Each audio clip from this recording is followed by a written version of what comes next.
พระธรรมคำสอนที่พระองค์ทรงแสดงไว้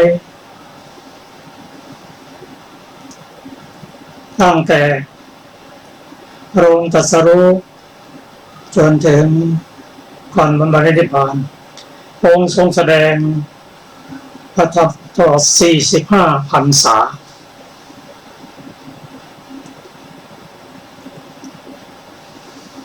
พระธรรมคำสอนของพระองค์นั้นเป็นพระธรรมคำสอนที่สอนแล้วให้ปฏิบัติแล้วพ้นจากทุกข์เป็นพระธรรมคำสอนที่ดำรงคงอยู่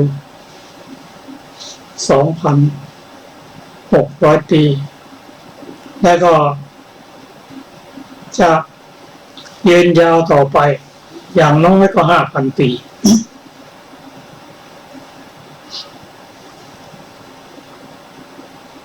พระไตรปิฎกนั้นเป็นที่รวบรวมพระธรรมคำสอน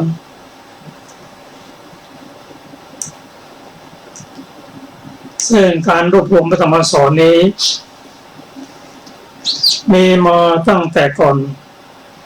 คือมีมาในสมัยที่พระองค์ยังทรงพระชนอยู่สมัยนั้นท่านนิครนนาถบุตรซึ่งเป็นอาจารย์ท่านหนึ่งในจำนวนครูทั้ง6กันได้แก่บูรณกัสสปะมัคคิริโคสารอาชิตเตสะกัมพลปปุถกัจจยนะท่านนิครนนาถบุตรและท่านสัญชัยนิรัตบุตรท่านนิครนนาถบุตรนั้นมีลูกศิษย์ลูกหามากมายแต่ขณะที่ท่านมีชีวิตนั้นไม่ได้รวบรวมมาทำสอนไว้ประกอบกับพระธรรมสอนนั้นก็ไม่ได้ทำให้พ้นจากทุกข์ได้จริงๆหลังจากที่ท่านสิ้นชีวิตไปแล้วลูกศิษย์เกิดทะเลาะกันว่าท่านไม่รู้คำสอนของพระศาสดาได้ทั่วถึงเรารู้ทั่วถึงเป็นต้นแม้สาวกที่นุ่งขาวห่มขาวก็มีการแบ่งแยกกันเรื่องนี้ท่านมหาจุนทะท่านสังเกตเห็นและนำมาประกอบกับท่านพระอานนท์ว่าเศษต่างๆของครูนิครนนาถบุตรทะเลาะเบาะแว้งกันเรื่องคำสอนของพระศาสดาได้เหตุที่ไม่ได้รวบรวมไว้ท่านประรบกับท่านพระอานนท์ว่าคำสอนของพระพุทธเจ้าของเรายังไม่ได้รวบรวมไว้หลังจากที่พระองค์เสด็จดับขันธ์ปรินิพพานไปแล้วอาจจะทำให้สาวกลูกศิษย์ขัดแย้งกันได้เหมือนคำสอนของนิครนนาถบุตรท่านพระอานนท์ก็เห็นว่าควรแก่การกราบทูลก็นำเรื่องท่านและท่านมหาจุนทะเข้าไปเฝ้าพระพุทธเจ้ากราบทูลเรื่องนี้ซึ่งพระองค์ตรัสว่าคำสอนที่พระองค์ได้ตรัสสอนนั้นเป็นคำสอนที่ให้พ้นจากทุกข์ได้จริงๆ แต่ถ้าจะมีการรวบรวมไว้ก็จะเป็นการดีเรื่องนี้ก็ท่านพระสารีบุตรกับภิกษุได้ร่วมกันรวบรวมพระธรรมคำสอนของพระพุทธเจ้าไว้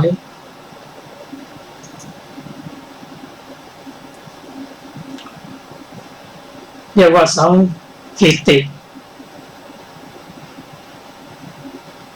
โดยการสังขยายรวบรวมนั่นแหละ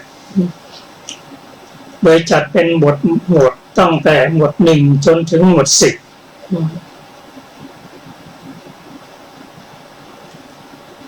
เมื่อรวบรวมได้แล้วท่านพระสารีบุตรได้มาสาธยายต่อหน้าพระพักตร์พระภิกษุสงฆ์อื่นซึ่งพระพุทธเจ้าทรงสรรเสริญในพระสูตรนี้ที่เรียกว่าสังคีติสูตรนี้ก็ยังมีอยู่ในพระไตรปิฎกฉบับ9เล่มที่16เป็นพระสูตรที่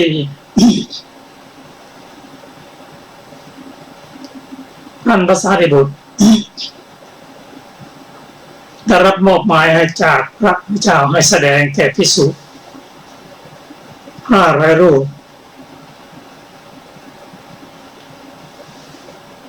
ในการทำบุญศาลาซึ่งพระราชาได้สร้างขึ้นถวายฉลอง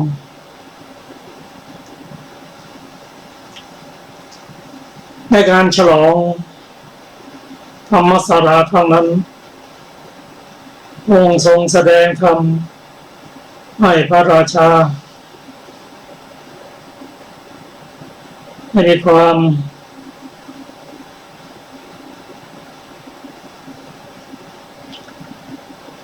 เข้าใจร่าเริงอาหารในพระธรรมที่องค์แสดงนะองค์ทรงแสดงอยู่จนดึกทีเดียวเสร็จแล้วพระองค์ตรัสว่า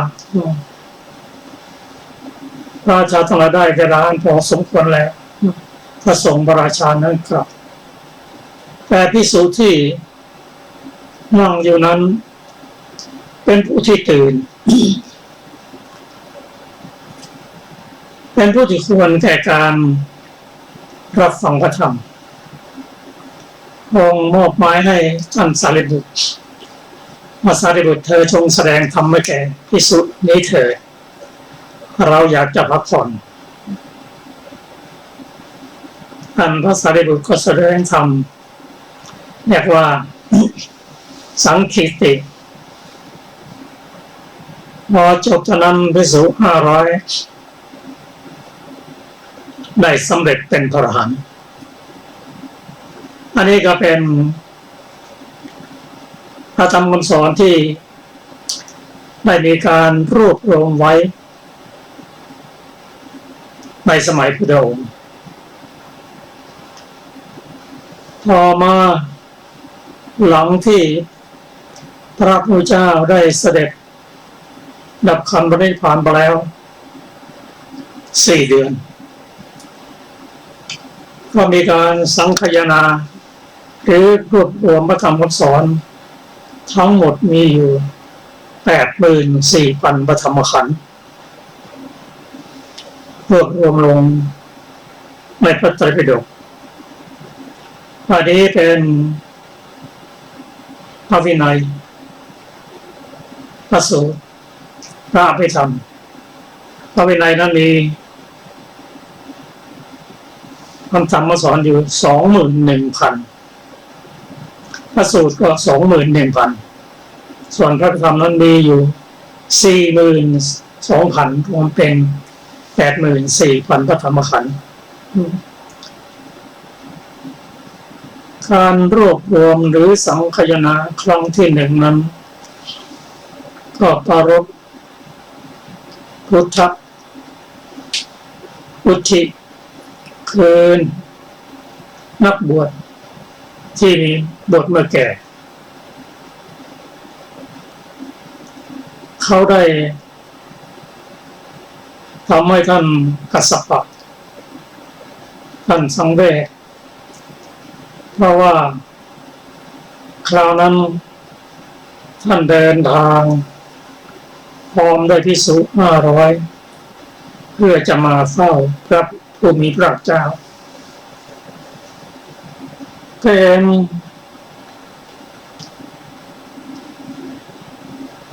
พระเดชพระโชคท่านหนึ่งเดินผ่านมาก็เรียนถามว่าท่านรู้ข่าวจากพระพุทธเจ้าหรือไม่เรียนท่านพระมหากษัตริย์ว่าทราบตอนนี้พระพุทธเจ้าปรินิพพานไปแล้ว7 วันภิกษุผู้ยังไม่ได้เป็นพระยาบุคคลพอทราบข่าวนี้ก็เสียอกเสียใจร้องไห้รำพัน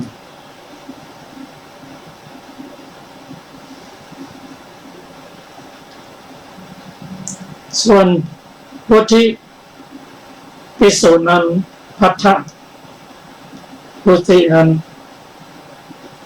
ก็ได้บอกภิกษุว่าภิกษุทั้งหลายเธออย่าไปเสียอกเสียใจเลยเพราะว่าในสมัยที่พระองค์ยังทรงประชวรอยู่นั้นเราจะทำอะไรท่านก็ห้ามบางทีเราไม่อยากทำแล้วท่านก็ให้ทำเช่นนี้เป็นต้นก็ท่านพระกัสสปะท่านสังเวชใจว่าพระพุทธเจ้า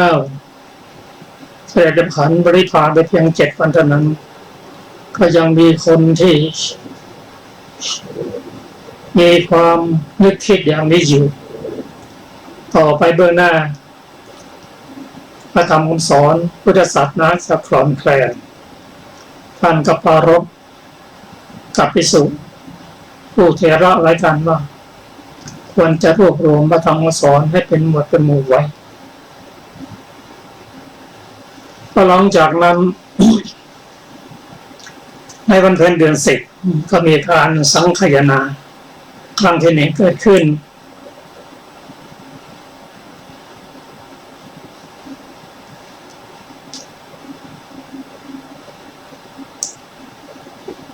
การสังคายนาครั้งนั้นท่านพระมหากัสสปะทรงเป็นประธานฝ่ายสงฆ์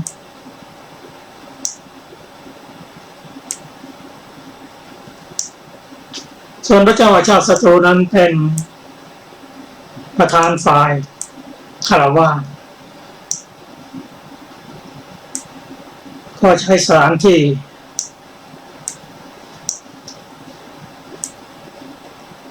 ปากถ้ำของภูเขาเวภาละทางทิศตะวันออกของกรุงราชคฤห์ใช้เวลาสังคายนา7 เดือนภิกษุผู้เป็นประธานกิณสงฆ์500 รูป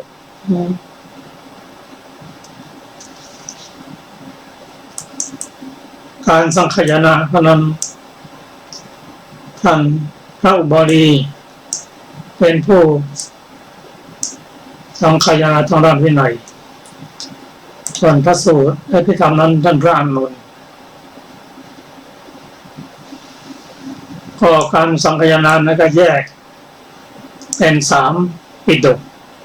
คือพระวินัยปิฎกเกี่ยวกับพระธรรมคำสอนการระเบียบข้อปฏิบัติต่างๆตลอดจนความเป็นอยู่ของพระสงฆ์ส่วนพระสูตรนั้นประมวลมาซึ่งพระธรรมคำสอนของพระพุทธเจ้าที่พระองค์ทรงแสดงตลอด45 พรรษารวมทั้งพระธรรมคำสอนของพระเจ้าซึ่งกล่าวโดยพระอรหันต์ที่สำคัญเช่นธรรมะโมคคัลลานะและพระสารีบุตรเป็นต้น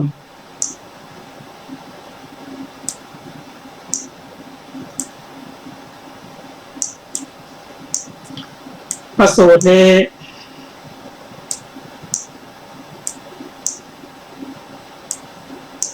เป็นพระธรรมคำสอนที่พระองค์ทรงตรัสไว้เกี่ยวกับเรื่องต่างๆที่พระองค์ทรงแสดง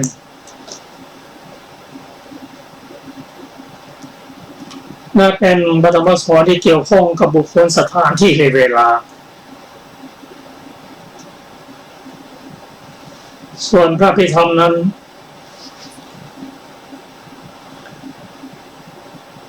เป็นเรื่องของวิชาการล้วนๆไม่เกี่ยวข้องเกี่ยวกับบุคคลเป็นเรื่องของจิตเจตสิกรูปพระนิพพาน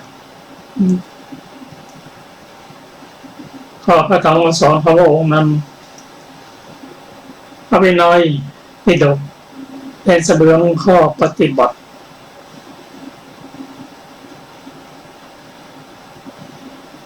ตอนพระสูตรนั้นท่านสงเคราะห์เข้าไปในเรื่องของสมาธิส่วนพระธรรมนั้นเป็นเรื่องของหลักวิชาสงเคราะห์ในเรื่องของปัญญาเพราะฉะนั้นพระสูตรนี้เพราะฉะนั้นพระไตรปิฎกนี้ก็เป็นเรื่องของศีลสมาธิและปัญญาในการจะศึกษาพระไตรปิฎกนั้นจะต้องศึกษาทั้ง3ปิฎกถ้าศึกษาปิฎกใดปิฎกหนึ่งนั้นความสำเร็จเข้าถึงพระธรรมคำสอนที่สูงสุดนั้นหรือเป็นพระอรหันต์นั้นย่อมไม่สามารถทำได้ผู้มีศีลในศึกษาพระวินัยนั้นก็ศีลนั้นก็เป็นบาตรเป็นมูลของด้านสมาธิศีลสมาธิก็เป็นบาตรเป็นมูลของปัญญาพูดง่ายๆว่าผู้จะสำเร็จเป็นพระยาบุคคลขึ้นไปนั้นจะต้องเป็นผู้ที่มีทั้งศีลมีทั้งสมาธิมีทั้งปัญญาถ้าการที่เราได้แยกกันศึกษาว่านี่เป็นด้านวินัยนี่เป็นพระสูตรนี่เป็นพระธรรมก็เพื่อสะดวกในการศึกษาเท่านั้นแต่เวลาด้านปฏิบัติและการศึกษาถูกต้องนั้นจะต้องมีทั้งพระวินัยพระสูตรและพระพิธรรมเราจะสังเกตเห็นได้ว่าในอริยมรรคองค์ 8มันประกอบไปด้วยศีลสมาธิและปัญญาในการนำปัญญาขึ้นเป็นอันดับแรกได้แก่สัมมาทิฏฐิสัมมาสังกัปปะ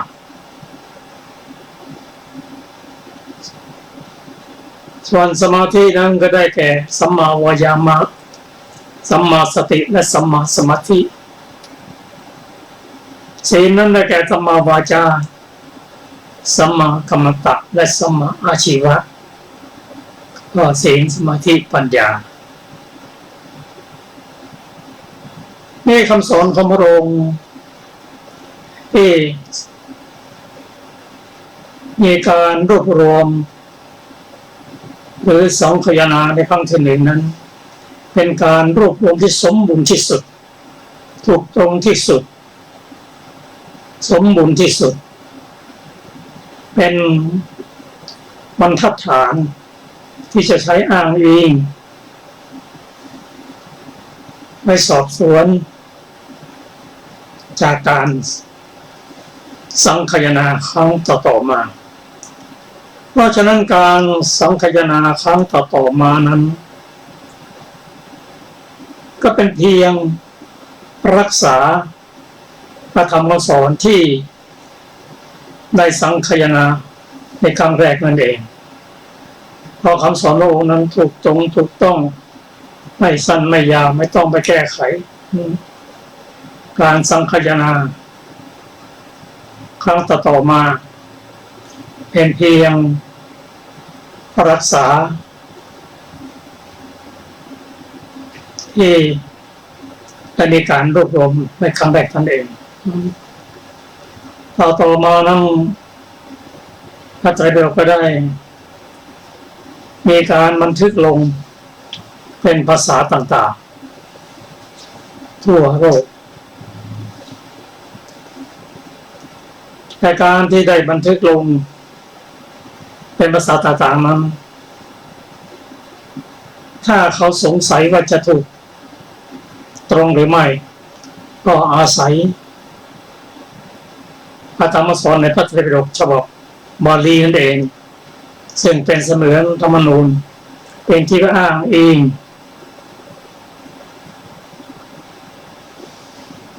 อันนี้ก็เป็นเรื่องพระธรรมสอนในพระไตรปิฎกซึ่งเราได้นำมาตั้งเป็นชื่อของการบรรยายท่านผู้ฟังที่เคารพครับเป็นอันที่เข้าใจว่าพระธรรมคำสอนนั้นในสามปิฎกนั้นมี 84,000 มัทธรรมขันธ์เราก็ศึกษาร่วมกันไปเพราะในพระสูตรหนึ่งนั้นที่กล่าวกันว่ามีความไพเราะในเบื้องต้นท่ามกลางและที่สุดนั้นก็คือประกอบด้วยศีลสมาธิและปัญญานั่นแหละในพระสูตรแต่ละสูตรนั้นถ้าเราศึกษาแล้วเราจะเห็นว่ามีทั้งศีลมีทั้งสมาธิมีทั้งปัญญาจะขาดสิ่งใดสิ่งหนึ่งไปไม่ได้เพราะศีลนั้นเป็นที่ตั้งโดยดีสามารถจะรองรับธรรมะชั้นสูงได้เพราะฉะนั้นผู้มีศีลดีนั้นก็ทำให้การเจริญสมาธินั้นตั้งมั่นให้รวดเร็วตั้งอยู่ได้นานผู้มีทั้งศีลมีสมาธินั้นก็เป็นโดยเฉพาะสมาธินั้นก็เป็นเหตุใกล้ของปัญญาศีลสมาธิปัญญาจึงไม่สามารถที่จะแยกออกจากกันได้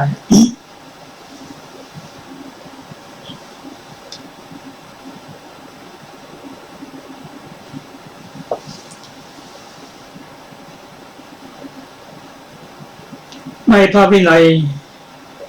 ปิฎกนั้น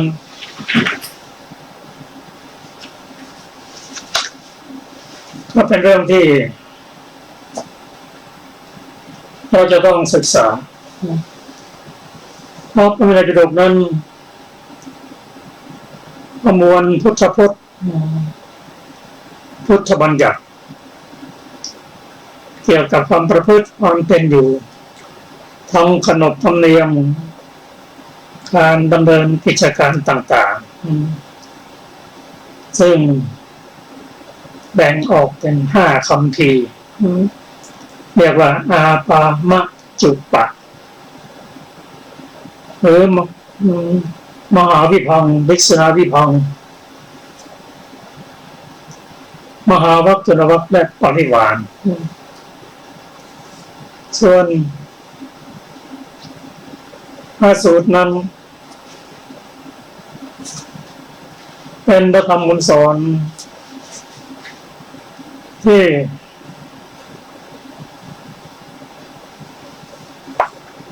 เกี่ยวกับบุคคลสถานที่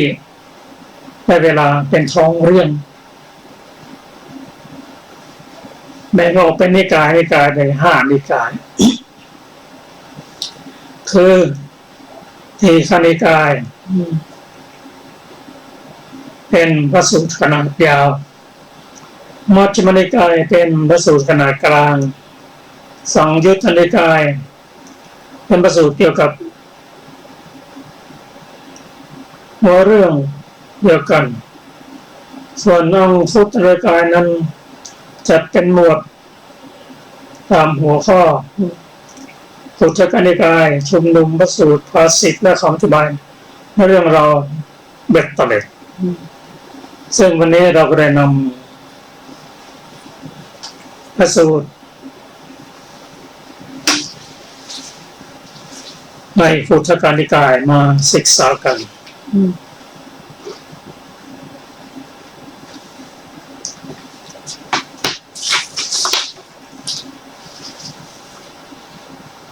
มาสูตรในพุทธกายนี้ที่เราศึกษากันนี้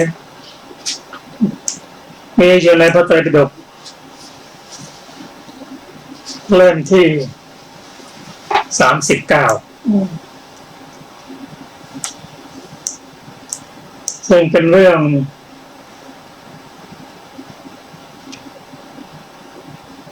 ของการเริ่มต้นการเข้าถึงพระพุทธเจ้าเข้าถึงพระธรรมและเข้าถึงพระสงฆ์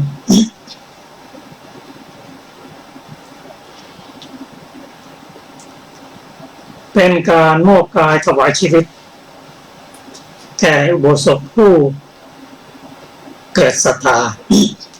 เลื่อมใสในพระพุทธเจ้าในพระธรรมในพระสงฆ์อันเกิดจากการฟังธรรมการเรียนรู้ถึงข้อปฏิบัติที่ทำให้มนุษย์เป็นพระยาบุคคลเกิดศรัทธาและก็มอบกายถวายชีวิตแก่พระพุทธธรรมและพระสงฆ์หลังจากที่ได้มีพระพุทธเจ้ามีพระธรรมมีพระสงฆ์เป็นที่พึ่งที่อาศัยที่ไปในเบื้องหน้านั้นวันนี้ก็เกิดจากการเรียนรู้ถึงพระพุทธเจ้าอย่างแท้จริงโดยเฉพาะบทอิติปิโสและเข้าถึงพระธรรมสวากขาโตและรู้ถึงประสงค์ของพระองค์คือสุปฏิปันโนเขามีความเห็นว่าไม่มีที่ไหนแล้วในโลกอย่างนี้ไม่มีแล้วเป็นพระธรรมสอนที่พ้นจากทุกข์โดยพระพุทธเจ้าที่ได้บำเพ็ญบารมีมา4 อสงไขยกแสนมหากัปเป็นบุคคลที่หาไม่ได้ในโลกเป็นหนึ่ง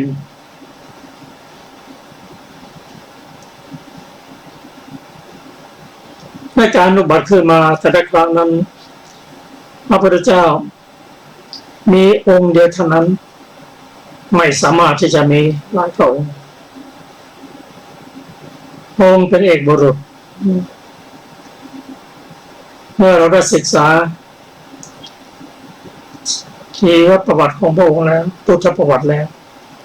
ก็เกิดความเคารพเลื่อมใสมอบกายถวายชีวิตให้พระธรรมคำสอนของพระองค์พระสงฆ์ของพระองค์3 ประการนี้จึงเป็นที่พึ่งที่อาศัยในเบื้องหน้าหลังจากนั้นเมื่อได้กล่าวคำเป็นผู้มีพระพุทธเจ้าพระธรรมสงฆ์เป็นสนะแล้วนั่นคือพุทธังสรณังคัจฉามิธัมมังสรณังคัจฉามิสังฆังสรณังคัจฉามิแม้ครั้งที่2ที่3ก็ยังคงเหมือนเดิมหลังจากนั้นก็เข้าสู่การปฏิบัติในการรับศีลมาปฏิบัติมีศีลหน้าของฆราวาสศีล10ของสามเณร220เป็นของพระสงฆ์เมื่อมีศีลดีแล้ว ก็พัฒนาจิตให้จิตตั้งมั่นเป็นสมาธิเมื่อจิตตั้งมั่นเป็นสมาธิแล้วเรียกว่าด้านสมถะแล้วก็ใช้พื้นฐานของจิตที่ตั้งมั่น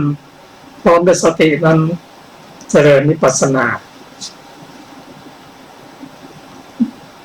ได้รับธรรมฐานจากพระพุทธเจ้าก็นี่ก็เป็นเรื่อง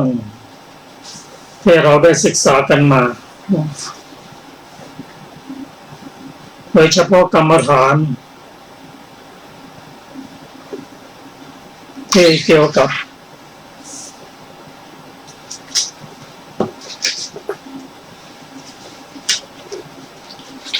กายคตสติคือการพิจารณากายซึ่งเป็นหนึ่ง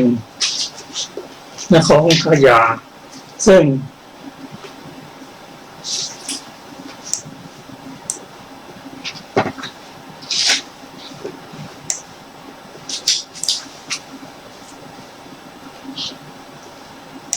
เป็นหนึ่งในการพิจารณากายนั่นคือการพิจารณากายด้วยความเป็นปฏิกูลหรือภวติงสักการะได้เรียนรู้ถึงร่างกายเขาทั้งหมดซึ่งร่างกายนั้นประกอบด้วยธาตุดินธาตุน้ำธาตุไฟธาตุลมศึกษาดูโดยเฉพาะธาตุดินนั้น10ธาตุน้ำ12ก็ศึกษาไปตามลำดับในพระสูตรที่นี้ศึกษาให้เราได้รับรู้ถึงรายละเอียดต่างๆยกตัวอย่างเช่นกรรมฐานอันมีหนังไปที่5นั่นคือผมขนเล็บฟันหนังแต่การเรียนต้องเรียนไปตั้งลำดับ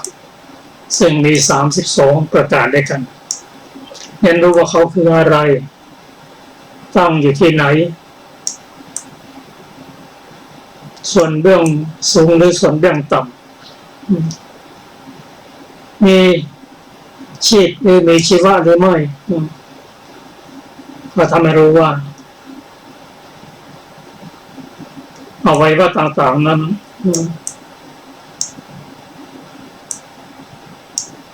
เป็นเพียงอารมณ์ไม่มีความรับรู้อะไรใช่บุคคลตัวตนผู้ใดไม่อันนี้ก็เป็นการศึกษาแค่การศึกษาไปตามระดับนั้นผลก็จะเกิดขึ้นถ้าท่องจำมีสมาธินิมิตก็จะเกิดขึ้นปัญญาก็จะเกิดขึ้นเรื่องของเกิดขึ้นต้องอยู่ระดับไปจากนั้นก็เป็นใช้เป็นฐานในการวิปัสสนาท่านฟังดีกว่าครับวันนี้เราจะมาศึกษาถึงพระสูตรหนึ่ง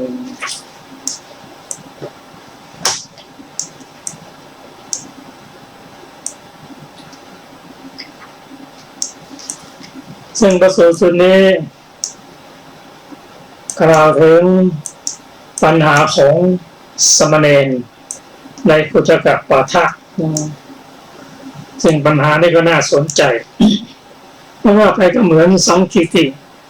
สูตรนั่นเองคือถามว่าอะไรชื่อว่าหนึ่งอะไรชื่อว่าสอง3 4 5จนถึง10เราจะมาศึกษากันก็ขอเชิญอาจารย์สุดาภาค่ะสวัสดีค่ะท่านผู้ฟังทุกท่านค่ะวันนี้เราจะศึกษาถึงสามเณรปัญหาในคุตกะปาฐะอะไรเอ่ยชื่อว่าหนึ่งสัตว์ทั้งปวงตั้งอยู่ได้ด้วยอาหารอะไรเอ่ยชื่อว่าสองนามและรูปอะไรเอ่ยชื่อว่าสามเวทนาสามอะไรเอ่ยชื่อว่าอริยสัจอะไรเอ่ยชื่อว่าสี่ อริยสัจสี่อะไรเอ่ยชื่อว่าห้าอุปาทานขันธ์ห้าอะไรเอ่ยชื่อว่าหกอายตนะภายในหกอะไรเอ่ยชื่อว่าเจ็ดโพชฌงค์เจ็ดอะไรเอ่ยชื่อว่าแปดอริยมรรคมีองค์แปดอะไรเอ่ยชื่อว่าเก้าสัตตาวาสเก้าอะไรเอ่ยชื่อว่าสิบท่านผู้ประกอบด้วยองค์สิบเรียกว่าพระอรหันต์จบสามเณรปัญหากถาพรรณนากุมารปัญหา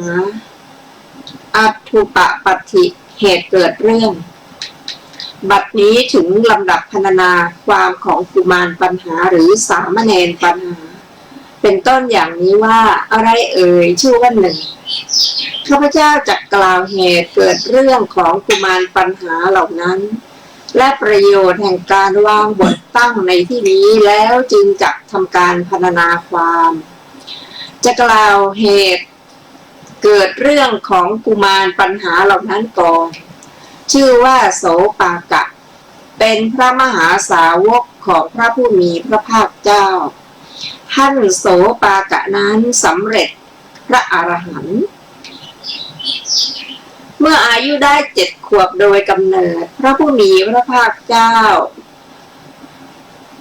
พระพุทธประสงค์จะทรงอนุญาตการอุปสมบทด้วยการพยากรณ์หรือตอบปัญหาแก่ท่านทรงเห็นว่าท่านเป็นผู้สามารถพยากรณ์ปัญหาทั้งหลายที่มีความอันพระองค์ทรงประสงค์แล้วจึงตรัสถามปัญหาโดยนัยยะเป็นต้นอย่างนี้ว่าอะไรเอ่ยชื่อว่าหนึ่งท่านก็พยากรณ์และทำจิตของพระผู้มีพระภาคเจ้าให้ทรงยินดีด้วยการพยากรณ์นั้นอันแลได้เป็น อุปสมบทของท่านพระโสปากะนั้นนี้เป็นเหตุเกิดเรื่องของสามเณรปัญหาเหล่านั้น ประโยชน์ของการวางบทตั้งก็เพราะเหตุที่ประกาศจิตภาวนาโดยระลึกถึงพระพุทธเจ้าพระธรรมและพระสงฆ์ด้วยสรณคมประกาศศีลภาวนาด้วยสิกขาบทและประกาศกายภาวนาด้วยทวัตติงสาการฉะนั้นบัดนี้จึงวางการพยากรณ์ปัญหาเหล่านี้เป็นบทตั้งในที่นี้เพื่อแสดงมุขคือปัญญาภาวนาโดยประการต่างๆหรือเพราะเหตุที่สมาธิมีศีลเป็นประทัดฐานและปัญญามีสมาธิเป็นประทัดฐานเหมือนอย่างที่พระผู้มีพระภาคเจ้าตรัสไว้ว่าสีเลปฏิทายะนโรสปัญโยจิตตังปัญญัญจะภาวะยังนรชนผู้มีปัญญาตั้งอยู่ในศีลเจริญจิตและปัญญาดังนี้ฉะนั้นจึงควรทราบแม้ว่าข้าพเจ้าครั้นแสดงศีลด้วยสิกขาบททั้งหลายและสมาธิที่มีศีลนั้นเป็นโคจรด้วยทวัตติงสาการแล้วจึงวางปัญหาพยากรณ์เป็นบทตั้งไว้ในที่นี้เพื่อแสดงประเภทแห่งปัญญาอันเป็นเครื่องตรวจตราธรรมต่างๆสำหรับผู้มีจิตตั้งมั่นแล้วนี้เป็นประโยชน์ของการวางปัญหาเหล่านั้นเป็นบทตั้งในที่นี้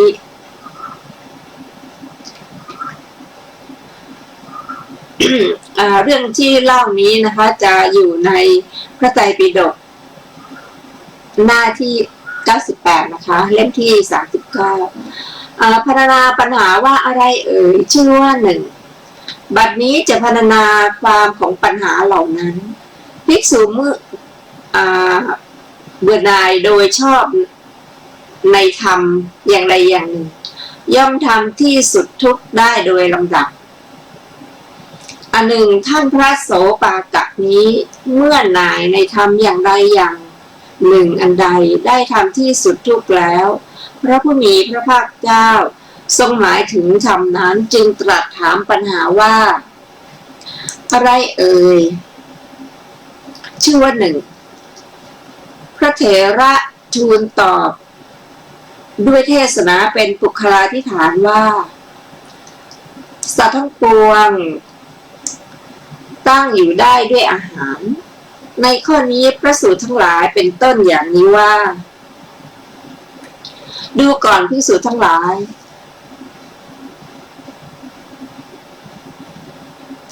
สัมมาสติเป็นไฉนภิกษุในธรรมวินัยนี้พิจารณาเห็นกายในกายดังนี้เป็นเครื่องสาธกในความเกิดข้อยุติด้วยการตอบอย่างนี้ในข้อนี้สัตว์ทั้งปวงท่านกล่าวว่าตั้งอยู่ได้ด้วยอาหารโดยอาหารใดอาหารนั้นหรือความที่สัตว์เหล่านั้นตั้งอยู่ได้ด้วยอาหารพึงทราบว่าพระเถระผู้ถูกตรัสถามว่าอะไรเอ่ยชื่อว่าหนึ่งทูลชี้แจงแล้วจริงอยู่ข้อนั้นพระผู้มีพระภาคเจ้าทรงประสงค์ว่าชื่อว่าหนึ่งในที่นี้แต่ไม่ใช่ตรัสเพื่อให้รู้ว่าชื่อว่าอย่างอื่นในพระศาสนาหรือในโลกไม่มีความจริงพระผู้มีพระภาคเจ้าตรัสไว้ว่าดูก่อนภิกษุทั้งหลายในธรรมอย่างหนึ่งภิกษุเมื่อหน่ายโดยชอบเมื่อคลายโดยชอบเมื่อหลุดพ้นโดยชอบเห็นที่สุดโดยชอบตรัสรู้ความเป็นธรรมโดยชอบย่อมเป็นผู้ทำที่สุดทุกข์ได้ในทิฏฐธรรมคือปัจจุบันในธรรมอย่างหนึ่งเป็นไฉนคือในธรรมอย่างหนึ่งว่าสัตว์ทั้งปวงตั้งอยู่ได้ด้วยอาหารดูก่อนภิกษุทั้งหลายในธรรมอย่างหนึ่งนี้แหละเมื่อภิกษุเมื่อหน่ายโดยชอบเมื่อคลายโดยชอบเมื่อหลุดพ้นโดยชอบเห็นที่สุดโดยชอบตรัสรู้ความเป็นธรรมโดยชอบย่อมเป็นผู้ทำที่สุดทุกข์ได้ในทิฏฐธรรมคือปัจจุบันคำนั้นใดเรากล่าวว่าปัญหาหนึ่งอุเทศหนึ่งไวยากรณ์หนึ่งดังนี้คำนี้เราอาศัยข้อนั้นกล่าวแล้วในคำว่าอาหารจิตติกานี้พระเถระถือเอาปัจจัยด้วยอาหารสัตว์เรียกสัตว์ทั้งปวงที่ตั้งอยู่ได้ด้วยปัจจัยว่าตั้งอยู่ได้ด้วยอาหารเหมือนปัจจัยท่านเรียกว่าอาหารในพระบาลีเป็นต้นอย่างนี้ว่าดูก่อนภิกษุทั้งหลายสุภนิมิตมีอยู่การทำให้มากด้วยการมนสิการโดยไม่แยกขายในสุภนิมิตนั้นนี้เป็นอาหารเพื่อความเกิดแห่งกามฉันทะที่ยังไม่เกิดฉะนั้นแต่เมื่อท่านหมายเอาอาหารสี่กล่าวว่าตั้งอยู่ได้ด้วยอาหารดังนี้คำว่าทั้งปวงก็น่าจะไม่ถูกต้องเพราะพระบาลีว่าเทพที่เป็นอสัญญีสัตว์ไม่มีเหตุไม่มีอาหารไม่มีผัสสะไม่มีเวทนาในข้อนั้นพึงมีคำชี้แจงดังนี้แม้เมื่อถูกกล่าวอย่างนี้ความที่สัตว์ทั้งหลายเหล่านั้นตั้งอยู่ได้ด้วยปัจจัยก็ถูกแท้เพราะ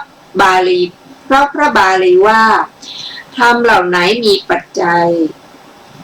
ปัญจขันธ์คือรูปขันธ์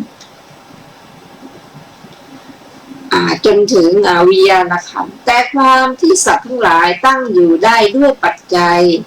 คำนี้เห็นจะไม่ถูกแน่ทีเดียวข้อนี้ไม่ควรเห็นอย่างนี้เพราะอะไรเพราะกล่าวรวมไว้เสร็จถึงขันธ์ในสัตว์ทั้งหลายจริงอยู่ท่านกล่าวรวมไว้เสร็จในสัตว์ทั้งหลายแล้วเพราะอะไรเพราะท่านอาศัยขันธบัญญัติอย่างไรเหมือนอุปจาระแห่งบ้านในเรือนเหมือนอย่างว่าเมื่อเรือนหลังเดียวหรือสองหลังแม้สามหลังแห่งบ้านถูกไฟไหม้ก็กล่าวรวมความไว้เสร็จถึงบ้านในเรือนอย่างนี้ว่าบ้านถูกไฟไหม้เพราะอาศัยเรือนหลายหลังบัญญัติชั้นใดก็พึงทราบว่ากล่าวรวมความไว้เสร็จถึงว่าสัตว์ทั้งหลายตั้งอยู่ได้ด้วยอาหารในสัตว์ทั้งหลายที่ตั้งอยู่ได้ด้วยอาหารเพราะอาจว่าเป็นปัจจัยในขันธ์ทั้งหลายก็ฉะนั้นเหมือนกันแต่เมื่อว่าโดยปรมัตถ์พึงทราบว่าเมื่อขันธ์ทั้งหลายเกิดแก่และตายอยู่พระผู้มีพระภาคเจ้าเมื่อตรัสว่าดูก่อนภิกษุเธอเกิดแก่และตายอยู่ทุกขณะดังนี้เป็นอันทรงแสดงว่าตรัสรวมความไว้เสร็จถึงขันธ์ในสัตว์ทั้งหลายในสัตว์เหล่านั้นเมื่อใดสัตว์ทั้งปวง ตั้งอยู่ได้ด้วยอาหาร ที่เรียกว่าปัจจัยอันใด อาหารอันนั้นหรือความที่สัตว์ตั้งอยู่ได้ด้วยอาหารพึงทราบว่ามีหนึ่งเพราะว่าอาหารหรือความที่สัตว์ตั้งอยู่ได้ด้วยอาหารย่อมเป็นฐานที่ตั้งแห่งนิพพิทาความนายเพราะเป็นเหตุแห่งอนิจจตาความเป็นของไม่เที่ยงเมื่อนั้นภิกษุเมื่อนายเพราะเห็นอนิจจตาในสังขารทั้งหลายที่เข้าใจกันว่าสัตว์ทั้งปวงเหล่านั้นย่อมจะเป็นผู้ทำที่สุดทุกข์ได้โดยลำดับย่อมบรรลุปรมัตถวิสุทธิความบริสุทธิ์โดยปรมัตถ์เหมือนอย่างที่ตรัสไว้ว่าสเพสังขาราอนิจจาติยะธาปัญญายะปัสสติอัฏฐะนิพพินทิตะทุเขเอสะมัคโควิสุทธิยาเมื่อได้เห็นด้วยปัญญาว่าสังขารทั้งปวงไม่เที่ยงเมื่อนั้นย่อมนายในทุกข์นั่นเป็นทางแห่งวิสุทธิก็ในปัญหาข้อแรกนี้มีปาฐะอยู่สองอย่างว่าเอกังนามะกิงและเอกังนามกิหะในปาระหรือปาฐะทั้งสองนั้นปาฐะนะคะปาฐะชาวสิงหนว่ากิหะ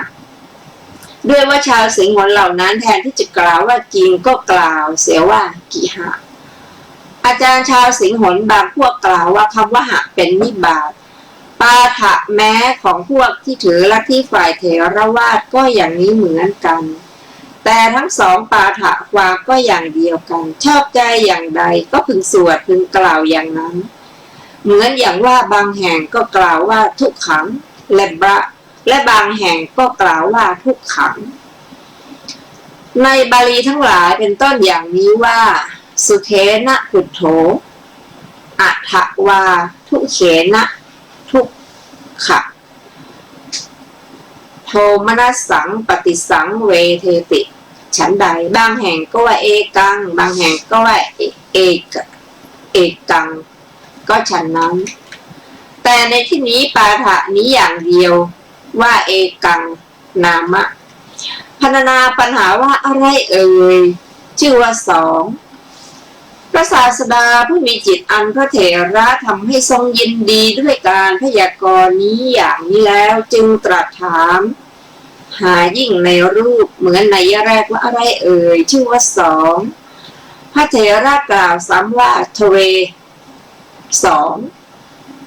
ทูลตอบด้วยเทศนาเป็นปุคลาธิฐานว่าคือนามและรูปบรรดานามและรูปนั้นเรื่องที่ไม่ใช่รูปทั้งหมดท่านเรียกว่านามเพราะน้อมมุ่งหน้าสู่อารมณ์อย่างหนึ่งเพราะเป็นเหตุน้อมจิตไปอย่างหนึ่งแต่ในที่นี้ท่านประสงค์เอาธรรมที่มีอาสวะเท่านั้นเพราะเป็นเหตุแห่งนิพพิทาความนายส่วนมหาภูตรูปสีและรูปทั้งหมดที่อาศัยมหาภูตรูปนั้นเป็นไปท่านเรียกว่ารูปพระอัฏฐว่าแตกสลายรูปนั้นในที่นี้ท่านประสงค์เอาทั้งหมดแต่พระเถระกล่าวในที่นี้ว่าชื่อว่าสองคือนามและรูปก็โดยความประสงค์นี้แลไม่ใช่กล่าวเพราะไม่มีธรรมสองอย่างอื่นเหมือนอย่างที่ตรัสไว้ว่าดูก่อนภิกษุทั้งหลายในธรรมสองอย่างภิกษุเมื่อนายโดยชอบย่อมเป็นผู้ทำที่สุดทุกได้ในธรรมสองอย่างคือนามและรูปดูก่อนภิกษุทั้งหลายในธรรมสองอย่างนี้แลภิกษุเมื่อนายโดยชอบย่อมเป็นผู้ทำที่สุดทุกได้คำนั้นใดว่าปัญหาสองอุทเทศสองไวยากรณ์สองดังนี้คำนี้เราอาศัยอันนี้กล่าวแล้วก็ในปัญหาข้อนี้พึงทราบว่าภิกษุละอัตตทิฏฐิความเห็นว่าเป็นตนได้ด้วยการเห็นเพียงนามรูปแล้วเมื่อนายโดยมุขคือการพิจารณาเห็นอนัตตาย่อมจะเป็นผู้ทำที่สุดทุกได้ย่อมบรรลุปรมัตถวิสุทธิได้เหมือนอย่างที่ตรัสว่าสเพธัมมาอนัตตาติยะธาปัญญายะปัสสติอัฏฐนิพพินทติทุเข เอสะมัคโควิสุทธิยาเมื่อใดเห็นด้วยปัญญาว่าธรรมทั้งปวงเป็นอนัตตาเมื่อนั้นย่อมหน่ายในทุกข์นี้เป็นทางแห่งวิสุทธิดังนี้พรรณนาปัญหาว่าอะไรเอ่ยชื่อว่าสามบัดนี้พระศาสดาผู้มีจิตอันพระเถระทำให้ทรงยินดีด้วยการพยากรณ์ปัญหาแม้นี้แล้วจึงตรัสถามปัญหายิ่งขึ้นไปเหมือนในยะก่อนๆว่าอะไรเอ่ยชื่อว่าสามพระเถระกล่าวซ้ำว่าตีนิสามเมื่อแสดงสังขยาจำนวนที่เหมาะแก่ลิงเพศสัตว์แห่งความที่พึงพยากรณ์อีกจึงทูลตอบว่าติโสเวทนาคือเวทนาสามอีกในยะหนึ่งพระเถระคิดว่าจำเราจะกลับคำว่าตีนิความของเวทนาที่พระผู้มีพระภาคเจ้าตรัสไว้ว่าติโสเวทนาเมื่อแสดงจึงทูลตอบบัณฑิตพึงทราบความในข้อนี้ดังกล่าวมาชนี้ด้วยว่าเทศนาของเหล่าท่านผู้บรรลุเทศนาอันวิราชเพราะความแตกฉานแห่งปฏิสัมภิทามีกถามุขเป็นอันมากแต่อาจารย์บางพวกกล่าวว่าบทว่าตีนินี้เป็นบทเกินแต่พระเถระกล่าวในที่นี้ว่าติโสเวทนาคือเวทนาสามก็ตามนัยยะก่อนๆนั่นแหละมิใช่กล่าวเพราะไม่มีธรรมสามอย่างอื่นเหมือนอย่างที่ตรัสไว้ว่าดูก่อนภิกษุทั้งหลายในธรรมสามเหล่านี้ภิกษุเมื่อหน่ายโดยชอบย่อมเป็นผู้ทำที่สุดทุกข์ได้ในธรรมสามคือเวทนาสามดูก่อนภิกษุทั้งหลายในธรรมสามเหล่านี้แลภิกษุเมื่อหน่ายโดยชอบย่อมเป็นผู้ทำที่สุดทุกข์ได้คำนี้ใดว่าปัญหาสามอุทเทศสามไวยากรณ์สามดังนี้คำนี้เราอาศัยข้อนั้นกล่าวดังนี้ในปัญหาข้อนี้พึงทราบว่าภิกษุละสุขสัญญาความสำคัญว่าสุขด้วยการเห็นเวทนาทั้งสามเป็นทุกข์แล้วหน่ายโดยมุขคือการพิจารณาเห็นทุกข์ตามแนวพระสูตรที่ตรัสไว้ว่าเวทนาความเสวยอารมณ์อย่างใดอย่างหนึ่งทั้งหมดนั้นเรากล่าวว่าเป็นทุกข์หรือตามแนวความเป็นทุกข์เพราะทุกข์เป็นทุกข์เพราะแปรปรวนและเป็นทุกข์เพราะปัจจัยปรุงแต่งอย่างนี้ว่าโยสุขังทุกขโตอัฏฐะทุกขมะทักขีสัลลโตอทุกขมะสุขังสันตังอัตถขินางอนิจจโตผู้ใดเห็นสุขเป็นทุกข์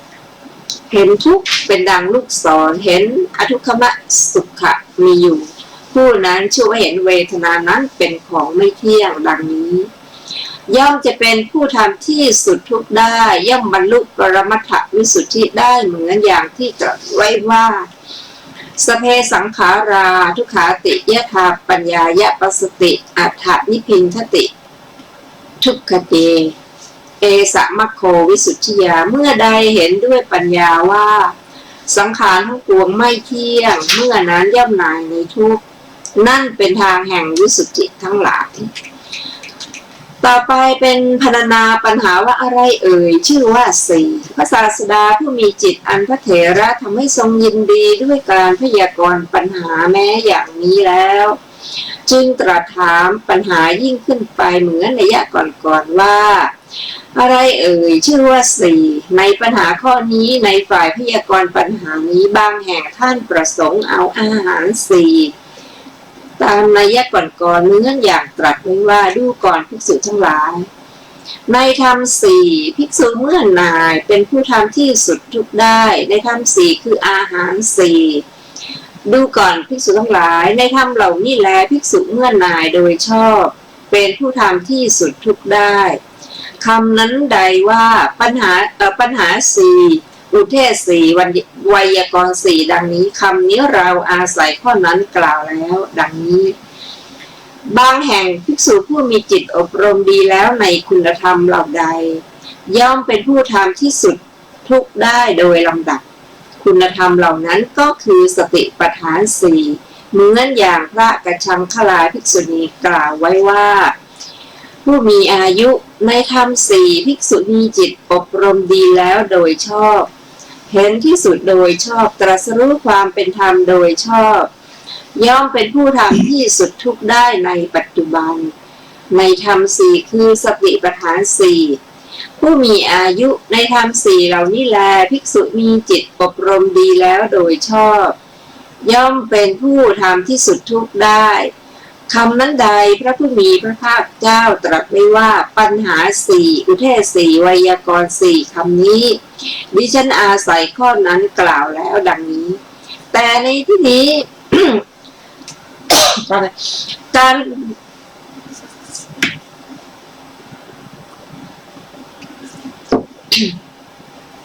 แต่ในที่นี้การตัดภวตัณหามีได้เพราะ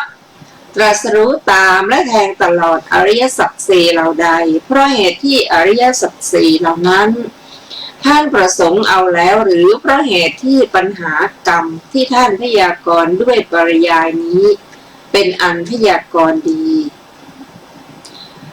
แล้วทั้งนั้นฉะนั้นพระเถระกล่าวซ้ำว่าจัตตาริสี่จึงทูลตอบว่าอริสัจจานิอริยสัจทั้งหลายในคำนั้นสัพว่าจัตตาริสี่เป็นการกำหนดด้วยจำนวนบทว่าอริยสัจจานิได้แก่สัจจะที่เป็นอริยะ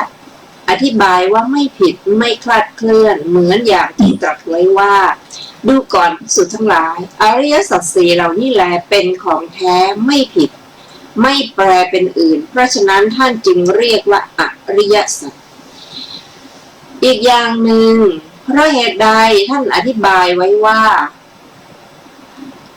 เพราะเป็นสัจจะอันโลกทั้งเทวโลกพึงดำเนินพึงบรรลุเพราะดำเนินไปในทางเจริญที่เข้าใจกันว่าฐานที่ควรพยายามบ้างเพราะไม่ดำเนินไปในทางไม่เจริญบ้างพระพุทธเจ้า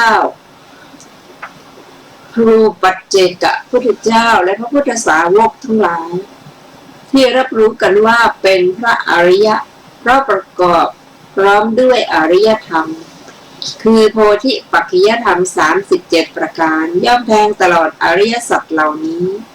แม้เพราะเหตุนั้นท่านจึงเรียกว่าอริยสัจเหมือนอย่างที่ตรัสไว้ว่า ดูก่อนภิกษุทั้งหลายอริยสัจสี่เหล่านี้อริยสัจสี่เหล่านี้แลพระอริยะทั้งหลายอยู่ย่อมนะแทงตลอดอริยสัจสี่เหล่านี้เพราะฉะนั้นจึงเรียกว่าอริยสัจอีกอย่างหนึ่งชื่อว่าอริยสัจเพราะเป็นสัจจะของพระผู้มีพระภาคเจ้าผู้เป็นอริยะเหมือนอย่างที่ตรัสไว้ว่าดูก่อนภิกษุทั้งหลายตถาคตเป็นอริยะในโลกทั้งเทวโลกทั้งเทวดาและมนุษย์เพราะฉะนั้นจึงเรียกว่าอริยสัจอีกในหนึ่งชื่อว่าอริยสัจ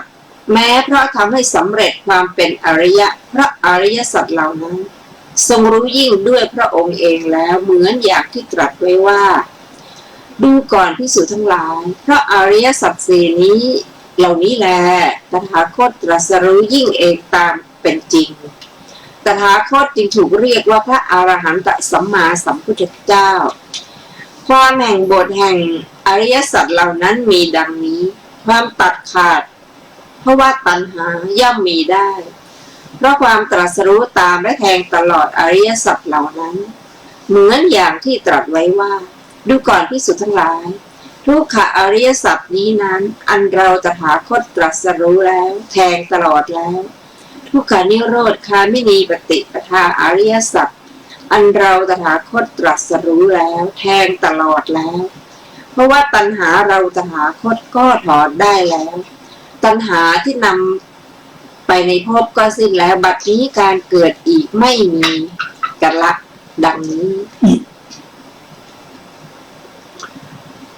ครับเรามาทบทวนถึงอะไรที่ชื่อว่าเน้น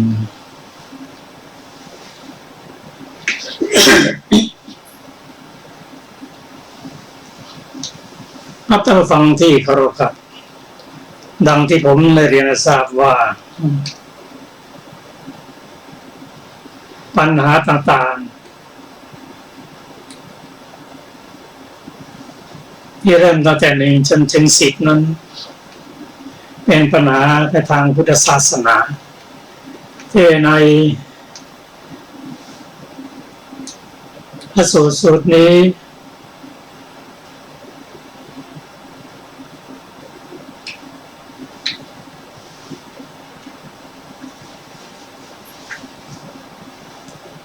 พรรณนาปัญหาว่าอะไรเอ่ยชื่อวันหนึ่ง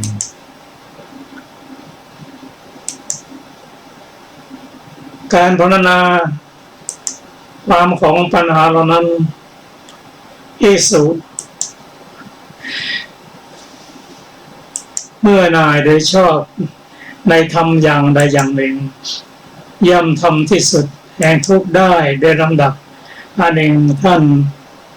โสปกะนี้เมื่อเบื่อหน่ายได้ทำอย่างหนึ่งอย่างใดได้ทำที่สุดแห่งทุกข์แล้วซึ่งพระพุทธเจ้าทรงหมายถึงธรรมนั้นก็ท่านโสปกะนั้นท่านเป็นพระอรหันต์เมื่ออายุ7 ขวบได้ทูลตอบปัญหาว่าอะไรเอ่ยชื่อวันหนึ่งซึ่งท่านโสปกะนั้นทูลตอบด้วยเทศนาเป็นบุคลาธิฐานว่าสัตว์ตั้งปวงอยู่ได้ด้วยอาหารถ้าท่านผู้ฟังที่เคารพครับเรื่องอะไรเอ่ยตั้งแต่1 ถึง 10นั้นถ้าเรามาศึกษาในหลายพระสูตรก็จะทำให้เราเข้าใจยิ่งขึ้นโดยเฉพาะในสังคีติสูตรซึ่งมีอยู่ในพระไตรปิฎกฉบับเล่มที่16ในหน้า160เราก็จะเข้าใจปัญหานี้ได้แต่ปัญหานี้ที่พระองค์ทรงแสดงในสูตรนี้ก็กล่าวถึงปัญหานั้นคืออาหารนั่นคืออะไรสัตว์เหล่านั้นตั้งอยู่ได้อาหารนั้น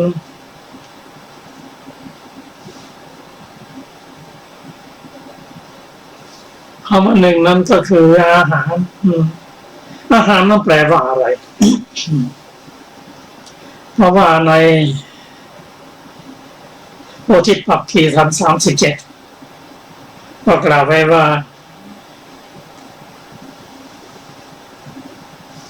ในโพธิปักขีธรรมแต่ละข้อนั้นอาหารของเขาก็คือโยนิโสมนสิการะ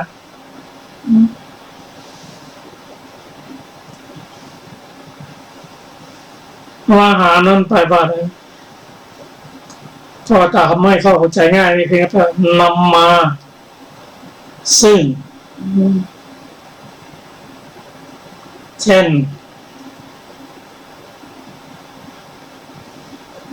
ในโพธิปักขิยธรรมแต่ละข้อนั้นกล่าวว่าโยนิโสมนสิการนั้นเป็นอาหารของสติสัมโพชฌงค์เป็นอาหารของธรรมวิชยสัมโพชฌงค์ว่าสัมโพชฌงค์นั่นก็เป็นอาหารอโยนิโสมนสิการละคือไม่มีความคิดแยบคายนั้นก็มีอาหารของเขานั่นคือนิวรณ์ 5เพราะฉะนั้นอาหารนั้นแปลว่านำมาถ้าเราเข้าใจว่านำมานี่ก็จะทำให้เราเข้าใจดียิ่งขึ้นมายกตัวอย่างเช่นคำว่าสัพเพสัตตาอาหารัตถิติกาสัตว์ทั้งหลายทั้งปวงดำรงอยู่ได้ด้วยอาหารนำมาซึ่งอาหารก็คืออะไรนำมาซึ่ง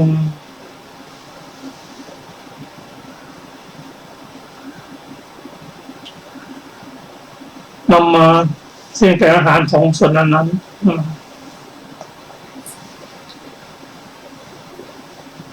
คำว่าสัตว์ทั้งหลาย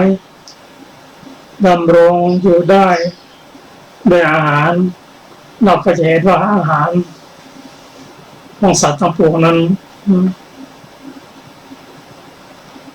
นำมา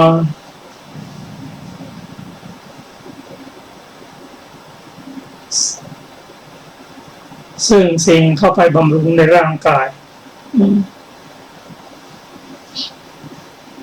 ในบางคราวเขากล่าวไว้ว่าชีวิตดำรงอยู่ได้ด้วยอาหารเพราะอาหารนั้นนำมาซึ่งส่วนสำคัญของอาหารนั้นแต่ละอย่าง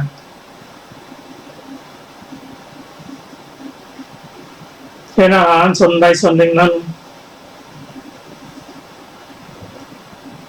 ก็กล่าวได้ว่า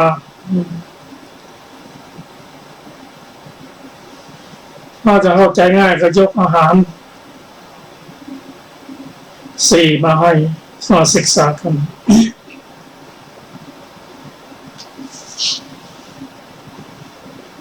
อาหาร4นั้นได้แก่อะไรมั่งกัปลีกอาหารผัสสะอาหาร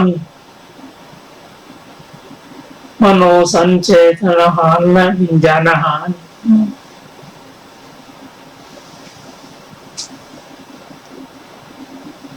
กัปลีกอาหารนั้นนำอะไรมาให้ร่างกายคือโอชาเรียกว่าวิริโภคารูป8นั่นเองให้มันคือธาตุดินธาตุน้ำธาตุไฟถล่มสีกลิ่นรสโอชาเป็นอาหารเป็นโอชาสัตว์ต่างๆเช่นโคกระบือ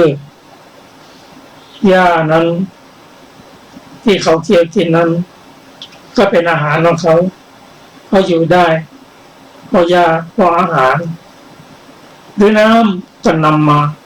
ซึ่งอาหารเหมือนกันอาหารของสัตว์เช่นวัวควายหรือของมนุษย์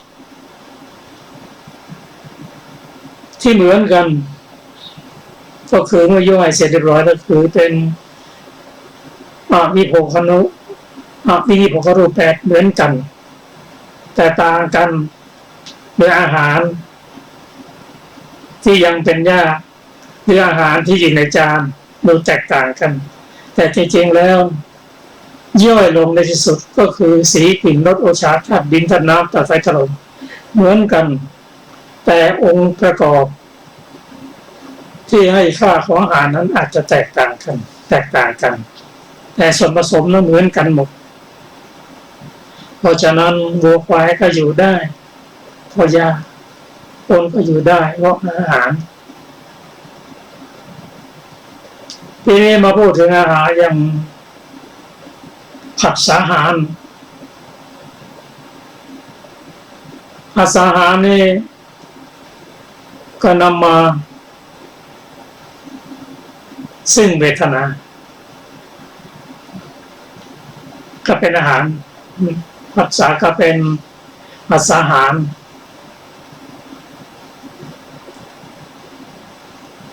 เป็นอาหารของเวทนา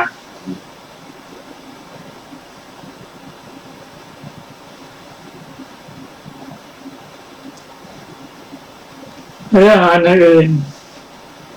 ซึ่งได้แก่ผัสสะอาหารมโนสัญเจตนาอาหาร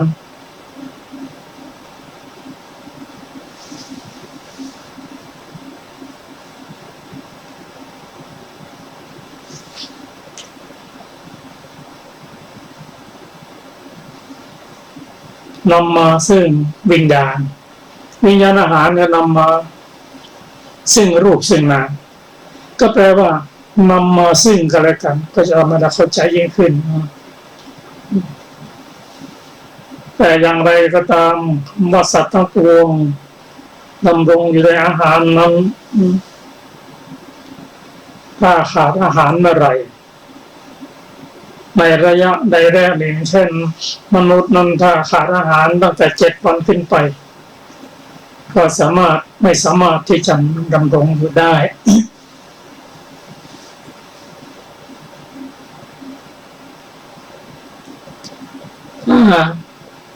รักษาอาหาร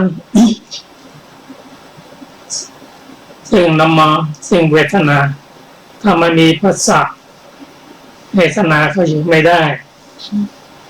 ถ้าไม่มีวิญญาณอาหารนามรูปก็อยู่ไม่ได้แต่ประชานอาหารอยู่ได้ด้วยอาหาร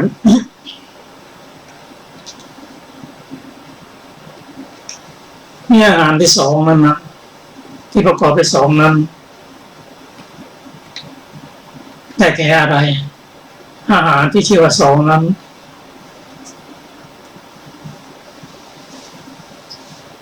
ได้ไป2อาหาร2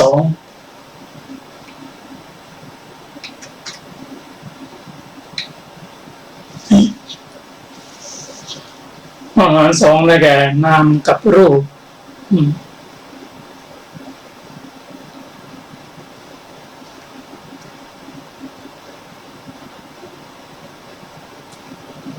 อะไรชื่อว่า2ได้แก่นามกับรูปนามคืออะไรรูปคืออะไรนามตัวนี้คือตัวเจตสิกซึ่งประกอบกับ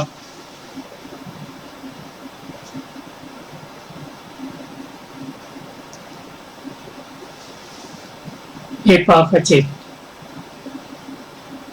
รูปได้แก่รูป28ท่านก็อธิบายว่านามนั้นมีลักษณะอย่างไรรูปมีลักษณะอย่างไรนามนั้นมีการมุ่งเข้าสู่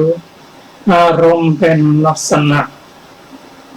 ที่น้อมไปกับจิต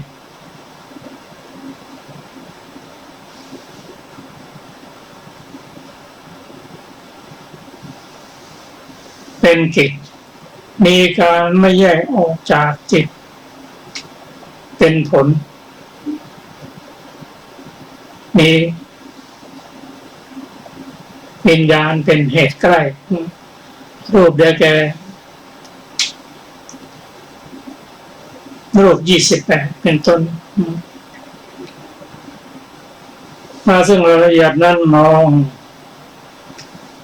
ก็ได้ศึกษากันหลายพระสูตรเช่นพระองค์ตรัสว่าผู้มีอายุเท่าไหร่ทำ2 อย่างอันพระผู้มีพระเจ้าผู้ทรงรู้ทรงเห็นเป็นพระอรหันตสัมมาสัมพุทธเจ้าตรัสไว้ได้ชอบมีอยู่ทำ2 อย่างเป็นไฉนคือนามและรูป1อวิชชาและภวตัณหา1ทิฏฐิและวิภาวะทิฏฐิ1อหิริกะความไม่ละอายและอโนตตัปปะความไม่เกรงกลัวหิริความละอายโอตตัปปะความเป็นกลัว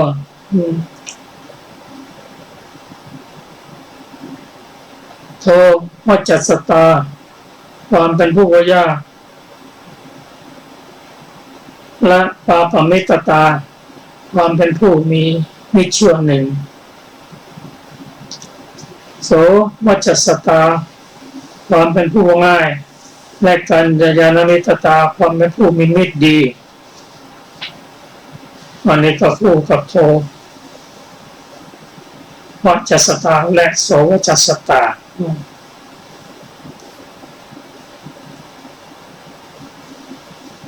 อาปติกุศลา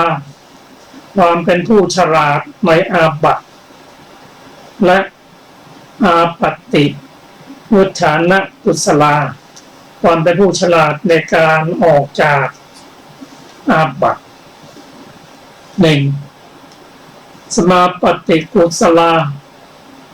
ความเป็นผู้ฉลาดในสมาบัติและสมาปฏิวุฒานะกุศลาความเป็นผู้ฉลาดในการออกจากสมาบัติหนึ่งธาตุกุศลาความเป็นผู้ฉลาดในธาตุและมนสิการะกุศลาความเป็นผู้ฉลาดในมนสิการะหนึ่งอายตนะกุศลาความเป็นผู้ฉลาดในอายตนะและปฏิจจสมุปบาทกุศลตาความเป็นผู้ฉลาดในปฏิจจสมุปบาทหนึ่งฐานะกุศลาความเป็นผู้ฉลาดในฐานะและอัฏฐานะกุศลตาความเป็นผู้ฉลาดในอัฏฐานะหนึ่งอาชวะความซื่อตรงและมัทธวะความอ่อนน้อมหนึ่งขันติความอดทนและโสรจะความสงบเสงี่ยมหนึ่งสาขัญญะการกล่าววาจาที่อ่อนหวานและปฏิสันถานการต้อนรับหนึ่งอวิหิงสาความไม่เบียดเบียนและโสจยะความสะอาดหนึ่งมุจฉาสัจจะความเป็นผู้มีสติหลงลืมและอสัมปชัญญะความเป็นผู้ไม่รู้ตัวหนึ่งสติความระลึกได้และสัมปชัญญะความรู้ตัวหนึ่งก็คู่กันเป็นธรรมหมวดสองทั้งสิ้นซึ่งรายละเอียดนั้นกล่าวไว้ในพระสูตรสังคิติสูตรเล่มที่16ต่อไปก็เป็นอะไรชื่อว่าสามซึ่งเรื่องนี้คำว่าสามนั้นพอได้แก่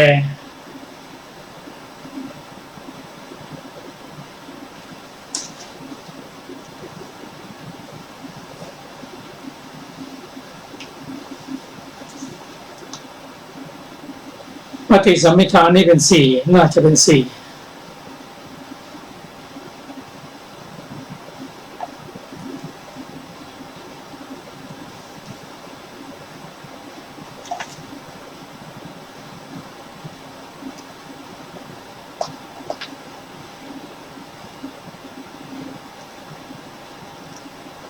ส่วนใน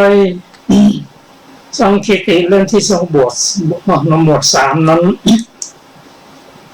พระพุทธเจ้าตรัสว่าพวกนี้ยึดทั้งหลายทำสามพันพระพุทธเจ้าทรงรู้ทรงเห็นนั้น ได้แก่อะไรมั่ง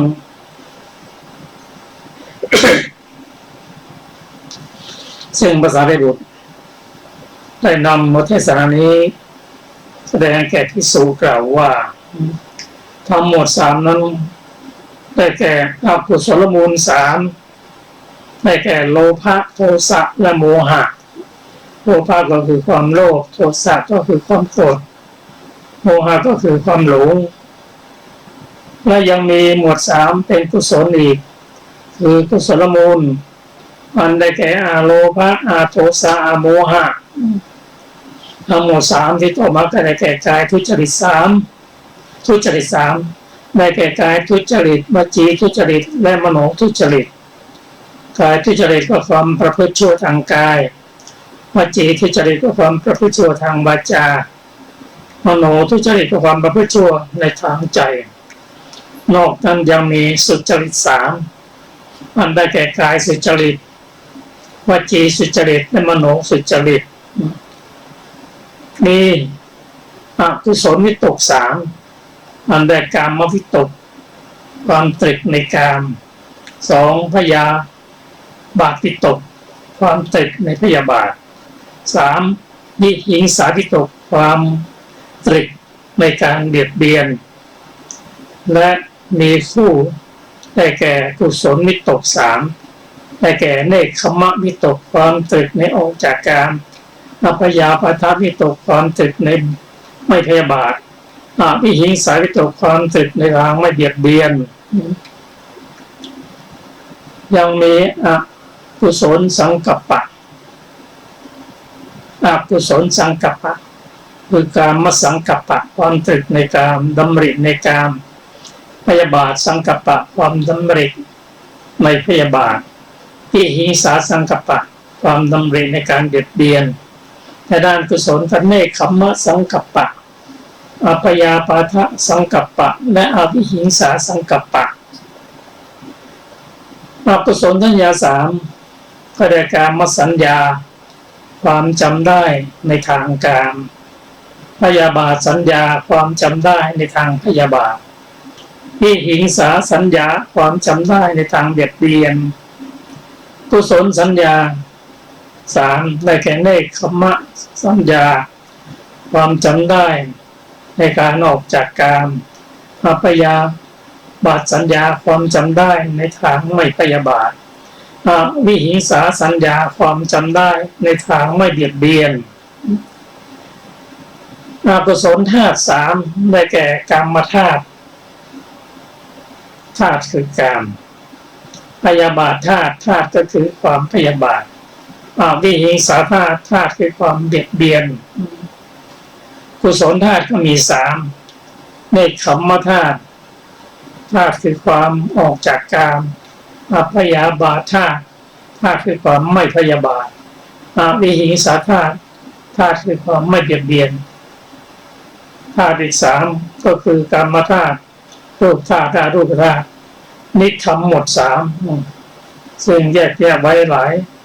ประการด้วยกันในตัณหาก็มีสามเช่นรูปตัณหาอรูปตัณหาและนิโรธตัณหาเป็นต้นก็ขอเชิญอาจารย์สุรภาได้นำพระสูตรนี้มีสาระต่อ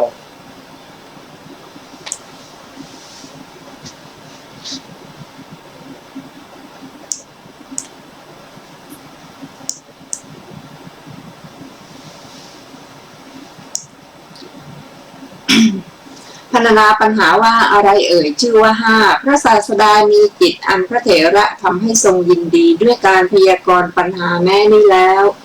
จึงตรัสถามปัญหายิ่งขึ้นไปตามนัยยะก่อนๆว่าอะไรเอ่ยชื่อว่าห้า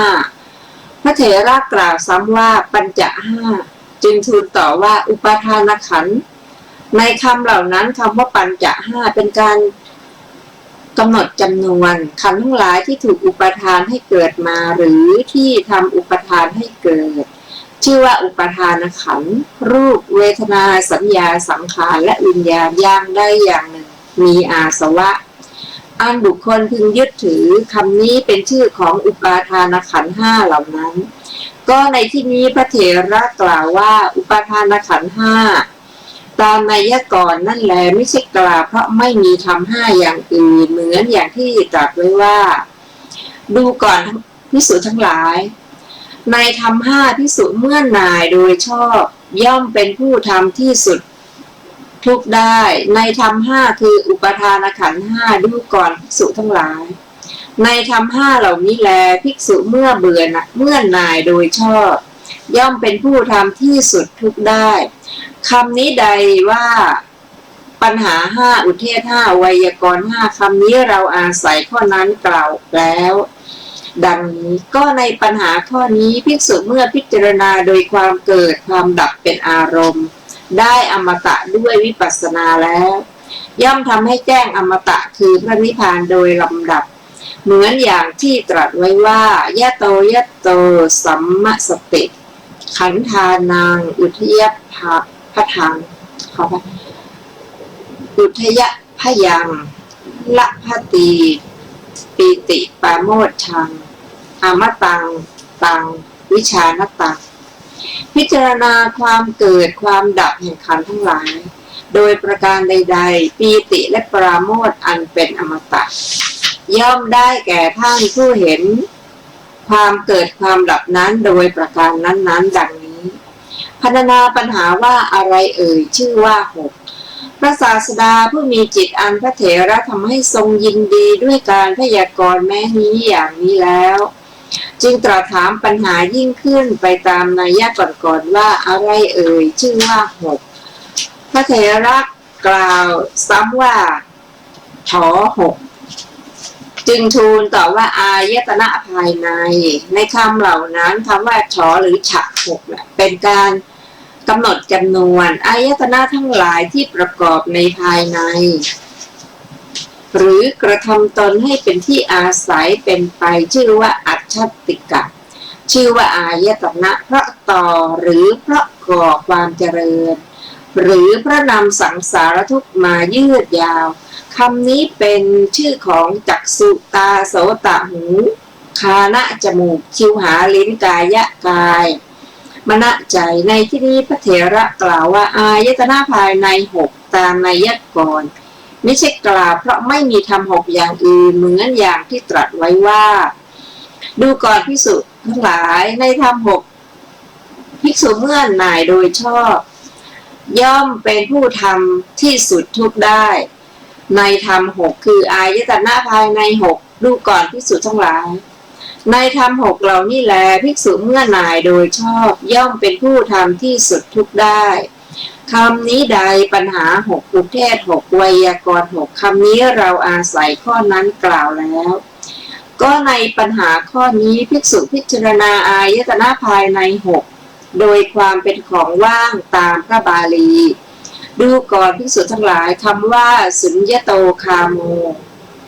บ้านว่างนี้เป็นชื่อของอายตนะภายใน6ดังนี้โดยความเป็นของเปล่าและโดยความเป็นของลวงเพราะตั้งอยู่ได้ไม่นานเหมือนฟองน้ำและพยับแดดฉะนั้นก็หมายทำที่สุดทุกโดยลำดับย่อมเข้าถึงที่ซึ่งมัจจุราชมองไม่เห็นเหมือนอย่างที่ตรัสไว้ว่ายะถาผู้ลักกังปัสเสยถาปัสเสมรีจิกังเอวังโลกังเอาไว้ขันตังมัจจุราชานะปัสสติมัจจุราชย่อมมองไม่เห็นผู้ที่มองเห็นโลกเหมือนเห็นฟองน้ำเหมือนเห็นพยับแดดฉะนั้นพรรณนาปัญหาว่าอะไรเอ่ยชื่อว่าเจ็บพระศาสดาผู้มีจิตอันพระเถระทำให้ทรงยินดีด้วยการพยากรณ์ปัญหานี้แล้วจึงตรัสถามปัญหายิ่งขึ้นไปตามนัยยะก่อนๆว่าอะไรเอ่ยชื่อว่าเจ็บวิญญาณทิฏฐิ7พระเถระกล่าวไว้ในการพยากรณ์ปัญหาใหญ่ก็จริงถึงอย่างนั้นภิกษุผู้มีจิตอบรมดีแล้วในธรรมเหล่าใดย่อมเป็นผู้ทำที่สุดทุกได้พระเถระเมื่อแสดงธรรมเหล่านั้นจึงทูลตอบว่าโพชฌงค์7อันหนึ่งเล่าความข้อนี้พระผู้มีพระภาคเจ้าก็ทรงอนุมัติแล้วเหมือนอย่างที่ตรัสไว้ว่าดูก่อนพฤหับดีทั้งหลายกะชังคลาภิกษุณีเป็นบัณฑิตดูก่อนพฤหับดีทั้งหลายกะชังคลาภิกษุณีมีปัญญามากพวกท่านเข้าไปหาพฤหับดีแม้ที่เตียงสอบถามข้อความนี้แม้เราก็พึงพยากรณ์ความข้อนั้นเหมือนอย่างที่กะชังคลาภิกษุณีพยากรณ์ฉะนั้นกะชังคลาภิกษุณีนั้นพยากรณ์ไว้อย่างนี้ว่าผู้มีอายุในธรรม7ภิกษุณีมีจิตอบรมดีแล้วโดยชอบย่อมเป็นผู้ทำที่สุดทุกได้ในธรรม7คือโพชฌงค์7ผู้มีอายุในธรรม7เหล่านี้แลภิกษุผู้มีจิตอบรมดีแล้วโดยชอบย่อมเป็นผู้ทำที่สุดทุกได้คำนั้นใดว่าปัญหา7อุเทศ7ไวยากรณ์7คำนี้เราอาศัยข้อนั้นกล่าวแล้วดังนี้ความข้อนี้พึงทราบว่าพระผู้มีพระภาคเจ้าทรงอนุมัติแล้วด้วยประการฉะนี้ต่อไปในคำเหล่านั้นคำว่าสัตตะ7เป็นการกำหนดจำนวนเด็ดขาดไม่ขาดไม่เกินคำว่าโพชฌงค์นี้เป็นชื่อของธรรมมีสติเป็นต้นความของบทในโพชฌงค์7นี้มีดังนี้ชื่อว่าโพธิเพราะวิเคราะห์ว่าพระอริยสาวกย่อมตรัสรู้ด้วยธรรมสามัคคีกล่าวคือสติธรรมวิจยะวิริยะปีติปัสสธิสมาธิและอุเบกขาอันเป็นปฏิปักษ์ต่ออุปัฏฐวะเป็นอันมากมีความหดหู่ความฟุ้งซ่านความหยุดเพียรความพยายามกามสุขาริกานิโยคอัตตกิลมะฐานิโยคและความยึดถือด้วยอุเฉททิฏฐิและสัสสตทิฏฐิเป็นต้นอันเกิดขึ้นในขณะแห่งมรรคจิตโดยโลกิยะและอโลกุตระนั้นท่านอธิบายว่า ลุกขึ้นจากความหลับคือสันดานที่มีกิเลสหรือแทงตลอดอริยสัจสี่หรือทำให้แจ้งซึ่งพระนิพพานนั่นแลเหมือนอย่างที่ท่านกล่าวไว้ว่าทรงเจริญโพชฌงค์ 7ตรัสรู้ยิ่งเองซึ่งพระอนุตตรสัมมาสัมโพธิอีกอย่างหนึ่งแม้พระอริยสาวกชื่อว่าโพธิเพราะวิเคราะห์ว่าตรัสรู้ด้วยธรรมสามัคคีนั้นมีประการตามที่กล่าวมาแล้วดังนั้นชื่อว่าโพชฌงค์เพราะเป็นองค์คือส่วนแห่งโพธิกล่าวคือธรรมสามัคคีนั้นเหมือนอย่างองค์แห่งฌานและองค์แห่งมรรคอีกอย่างหนึ่งชื่อว่าโพชฌงค์แม้เพราะเป็นองค์แห่งพระอริยสาวกที่ได้โวหารว่าโพธินั้นเหมือนอย่างองค์คือส่วนแห่งกองทัพและองค์คือส่วนของรถเป็นต้นฉะนั้นอีกประการหนึ่งพึงทราบอรรถะว่าโพชฌงค์แห่งโพชฌงค์ทั้งหลายโดยวิธีที่ท่านกล่าวไว้ในคัมภีร์ปฏิสัมภิทาอย่างนี้ว่าในบทว่าโพชฌงค์ชื่อว่าโพชฌงค์เพราะอรรถะว่าอะไรชื่อว่าโพชฌงค์เพราะเป็นไปเพื่อความตรัสรู้ชื่อว่าโพชฌงค์เพราะตรัสรู้ชื่อว่าโพชฌงค์เพราะตรัสรู้ตามชื่อว่าโพชฌงค์เพราะแทงตลอดชื่อว่าโพชฌงค์เพราะตรัสรู้พร้อมประโยคาวจร ขอค่ะเมื่อเจริญทำให้มากซึ่งโพชฌงค์ 7เหล่านี้อย่างนี้ไม่นานนักก็จะเป็นผู้ได้คุณมีความหน่ายโดยส่วนเดียวเป็นต้น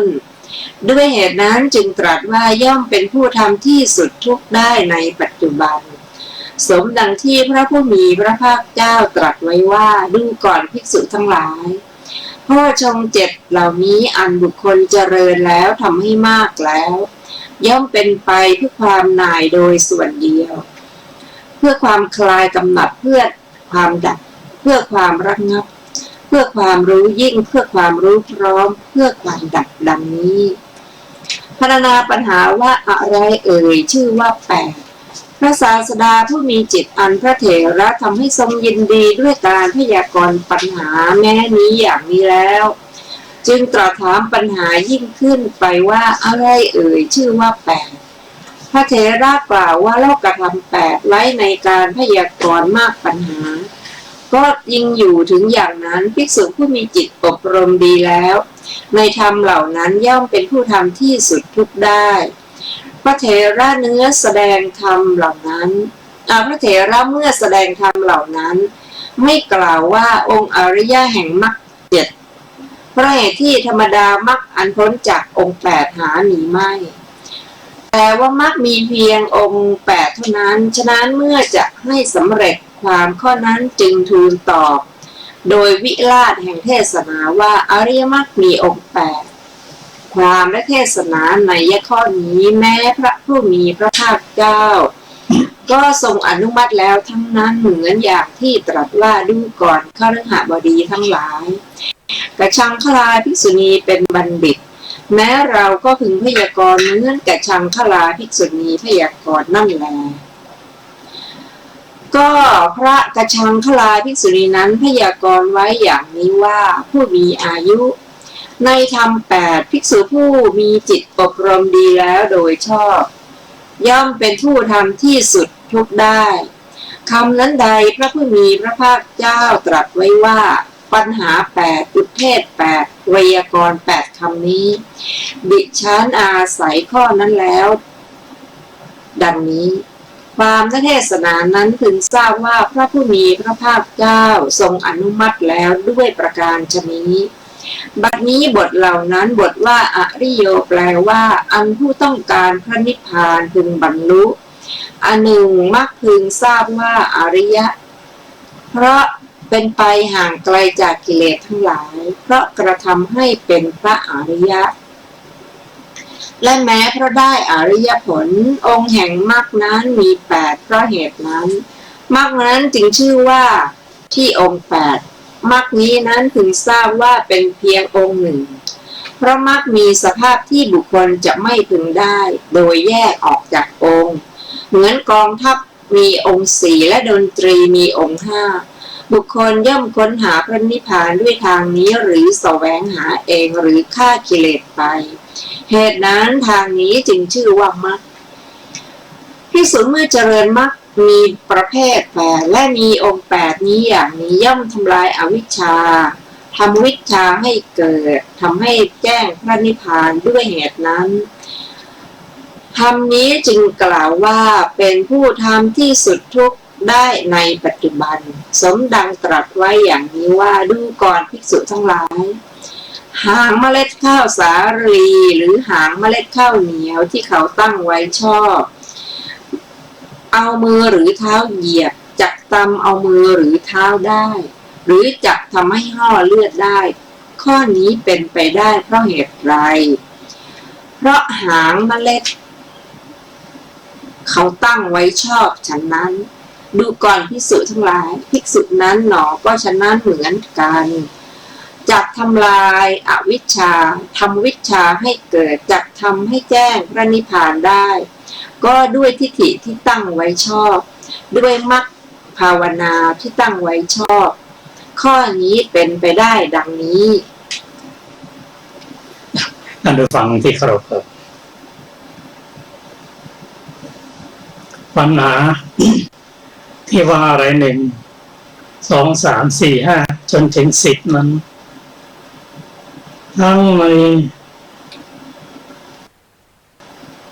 พระไตรปิฎกฉบับเล่ม39ก็ดีเล่ม16ก็ดีเป็นธรรมะที่สุขุมลุ่มลึกโดยเฉพาะในในสังคิตติสูตรที่เป็นคำสอนที่พระองค์ทรงแสดงรวบรวมไว้โดยท่านพระสารีบุตรนั้นสุขุมลุ่มลึกภิกษุ500ฟังแล้วเข้าใจดีแล้วบรรลุเป็นพระอรหันต์ทั้ง500ซึ่งเราก็ค่อยๆศึกษากันไปเช่นอะไรเอ่ยที่ชื่อว่า5นั้นแล้วก็มีมากมายเท่าที่เราทราบศึกษากันก็มีเช่นอินทรีย์5อินทรีย์ก็คืออะไรคือความเป็นใหญ่5ได้แก่อะไรจักขุนทริยาอินทรีย์คือตาความเป็นใหญ่ของตาคือเห็นทำให้เห็นใหญ่ยังไงเพราะคนอื่นมาทำไม่ได้มาจากขุนสีทำได้เห็นอันที่2โสตินทรีย์อินทรีย์คือหูสลับฟังก็เป็นใหญ่ในเรื่องของการฟังอินทรีย์อื่นไม่สามารถทำได้คายอินทรีย์คือจมูกดมกลิ่นชิวหินทรีย์อินทรีย์คือลิ้นไปสลับลิ้มรสเขาเป็นใหญ่ในการลิ้มรสกายอินทรีย์เป็นใหญ่คือกายและอินทรีย์อีก5แตกต่างกันไปเช่นสุขินทรีย์อินทรีย์คือความสุขทุกขินทรีย์อินทรีย์คือความทุกข์โสมนัสสินทรีย์อินทรีย์คือโทมนัสสินทรีย์ต่อไปโสมนัสสินทรีย์อินทรีย์คือโสมนัสทางใจสุขทางใจโทมนัสสินทรีย์อินทรีย์คือความคือโทมนัสคือทุกข์ทางใจอุเบกขินทรีย์อินทรีย์ก็คืออุเบกขาและยังมีอินทรีย์อีก5ซึ่งพระพุทธเจ้าตรัสว่าผู้มีอินทรีย์สม่ำเสมอกันย่อมบรรลุธรรมได้นั้นได้แก่สัจสินทรีย์อินทรีย์คือศรัทธาอินทรีย์คือวิริยะอินทรีย์คือสติอินทรีย์คือสมาธิและปัญญาเป็นต้นมันนี้ก็เป็นหมวด5สำหรับบท6ก็ที่เราได้ศึกษากันมาแต่แก่อายตนะ6เป็นต้น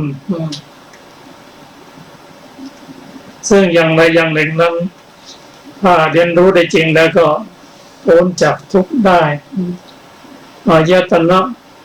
6นั้นมีทั้งภายในภายนอกก็คู่กันเช่นจักขายตนะอายตนะคือตาอายตนะคือหูอายตนะคือจมูก อายตนะคือลิ้นอายตนะคือกายอายตนะคือใจคู่กับอายตนะภายนอกคือรูปายตนะได้แก่รูปสัทธายตนะได้แก่เสียงสัทธาคันธายตนะได้แก่กลิ่นรสายตนะอายตนะคือรสและโผฏฐัพพายตนะอายตนะคือโผฏฐัพพะคือความถูกต้องสัมผัสเย็นร้อนอ่อนแข็งเป็นต้น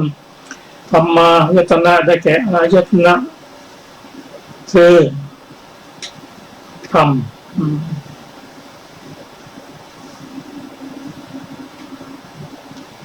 นอกจากนั้นอะไรชื่อว่าหกได้แก่วิญญาณโนได้แก่จักขุวิญญาณโสตวิญญาณฆานวิญญาณชิวหาวิญญาณฆายวิญญาณมโนวิญญาณอย่างใดอย่างหนึ่งถ้ารู้แทงตลอดแล้วก็สามารถพ้นจากทุกข์ได้นอกจากนั้นอะไรชื่อว่าเจ็ดก็เป็นอาทิตย์ซึ่งแม้แต่โพชฌงค์เจ็ดก็เป็นธรรมที่เป็นองค์ธรรมในการตรัสรู้มาซึ่งประกอบไปด้วยสติสัมโพชฌงค์ธรรมะสัมโพชฌงค์วิริยะสัมโพชฌงค์ปิติสัมโพชฌงค์ปัสสัทธิสัมโพชฌงค์ปัญญาสมาธิสัมโพชฌงค์และอุเบกขาสัมโพชฌงค์เป็นต้นอะไรที่ชื่อว่าแปดที่เราได้ศึกษากันมาแล้วมรรคในองค์แปดนั่นแหละ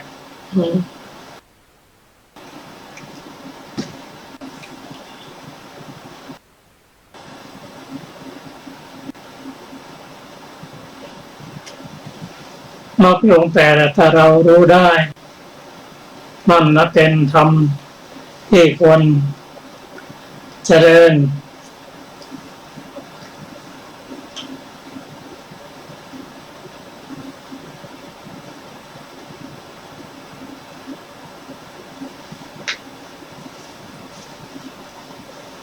เราจะมาศึกษากันทบทวนกันในเรื่องมรรคองค์แปดมรรคองค์แปดที่ก็แบ่งเป็นทั้งด้านโลกิยะและโลกุตตระ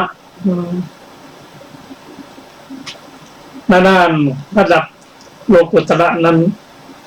มรรคองค์แปดอริยมรรคองค์แปดนั้นประกอบด้วยสัมมาทิฏฐิคือมีความเห็นถูกตรงคือตรัสรู้อริยสัจสี่ส่วนข้อในปัญญาได้แก่สัมมาทิฏฐิสัมมาสังกัปปะสัมมาสังกัปปะนั่นก็ดังที่เรียนในศาสตร์ว่าประกอบได้ทั้งกุศลอกุศลสังกัปปะถ้าเป็นอกุศลของมิจฉาสัง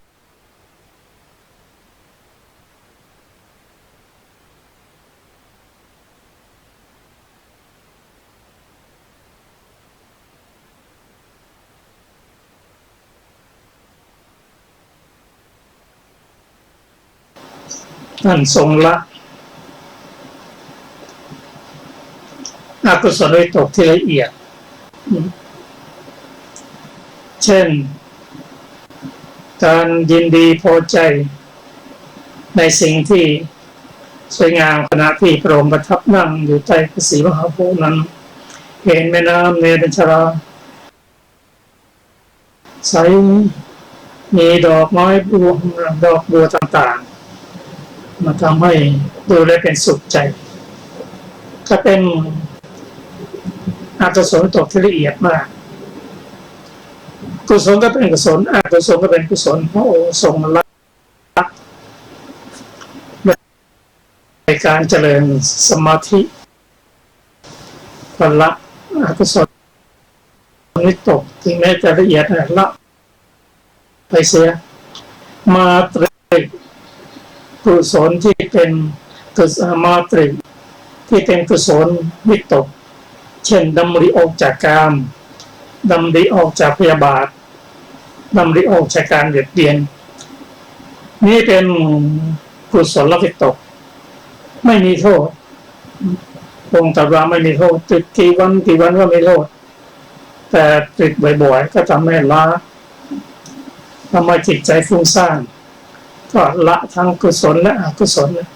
ในการละได้อย่างนี้ก็เป็นสัมมาสังกัปปะสงเคราะห์เข้าไปในปัญญา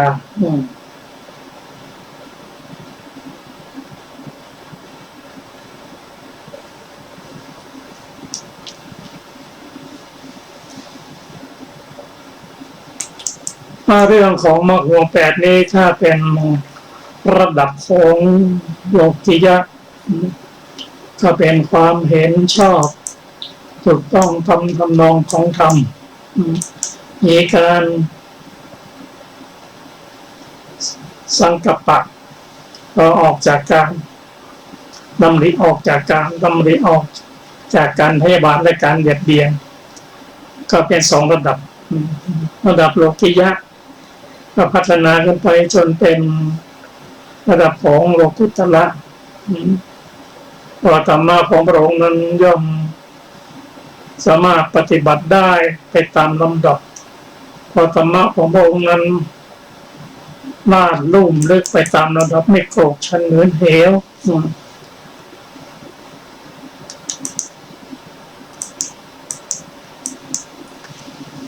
ในเฉพาะมรรคแปดในทางโลกิยะนั้นสามารถที่จะนำมาพิจารณาเพื่อแก้ปัญหาต่างๆในทางโลกได้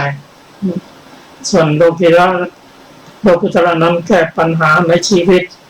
ไม่ต้องให้เกิดแก่เจ็บตายได้เพราะฉะนั้นมรรคแปดนั้นควรจะได้เจริญไปตามลำดับเช่นธรรมวาจาพูดทำไงให้เราพูดให้เป็นวาจาสุภาษิตให้ได้ไม่พูดให้เขาไม่พูดปดไม่พูดทำให้เขาแตกกันไม่พูดเพื่อใช้คำที่หยาบไม่พูดที่สิ่งที่หาสาระไม่ได้ก็ทำได้อย่างนี้ก็ทำให้ชีวิตของเราเจริญขึ้นสมาชีวะในทางโลกก็ในทางโลกิยะก็หนึ่งไม่ค้าขายสัตว์ที่เขานำไปฆ่าสองไม่ค้าอาวุธสามไม่ค้าขายสิ่งทำให้เสพและมึนเมามีสุราเป็นต้นไม่ค้าขายอาวุธอย่างนี้ก็เป็นมิจฉาอาชีวะถ้าเราเลิกได้เพื่อทำให้ชีวิตเจริญขึ้น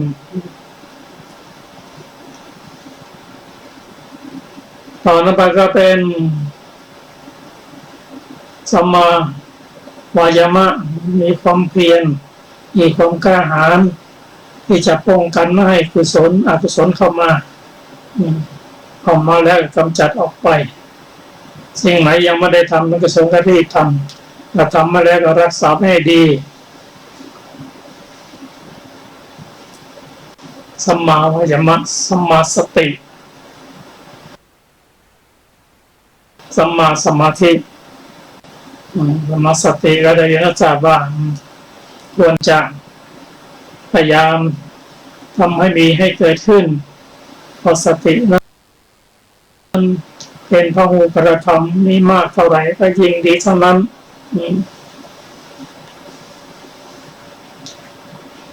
นี่แล้วก็ทำไม่ให้หลงลืม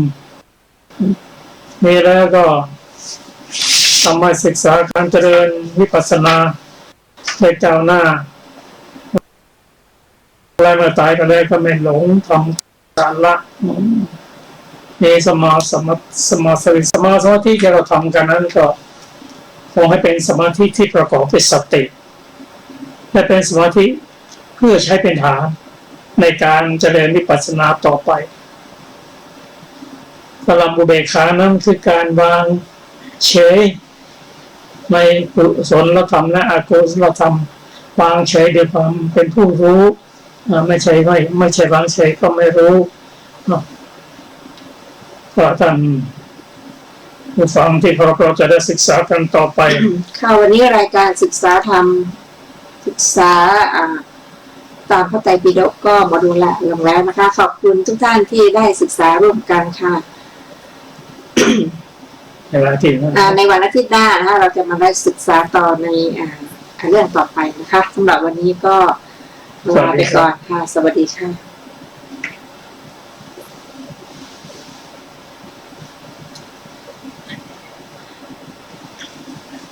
ไม่จะไปเลื่อนกล้องก็ดูนะจะไปเลื่อนกล้องดู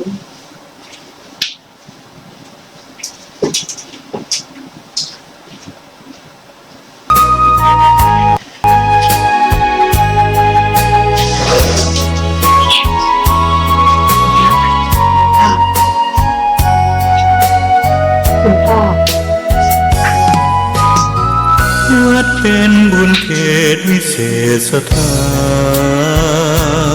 นเหมือนทิพย์วิมานของหมู่ประชาสะอาดรื่นรมด้วยร่มเงาไม้ได้ร่วมศรัทธาสมเป็นศาลาแหล่งพักพิงใจเห็นพระประธานเหนือแท่นธรรมรงค์เหมือนพุทธองค์เหนืออาจอำไพแต่ทำจุนเจืออุเพื่อเราพ้องปัดป้องปวงภั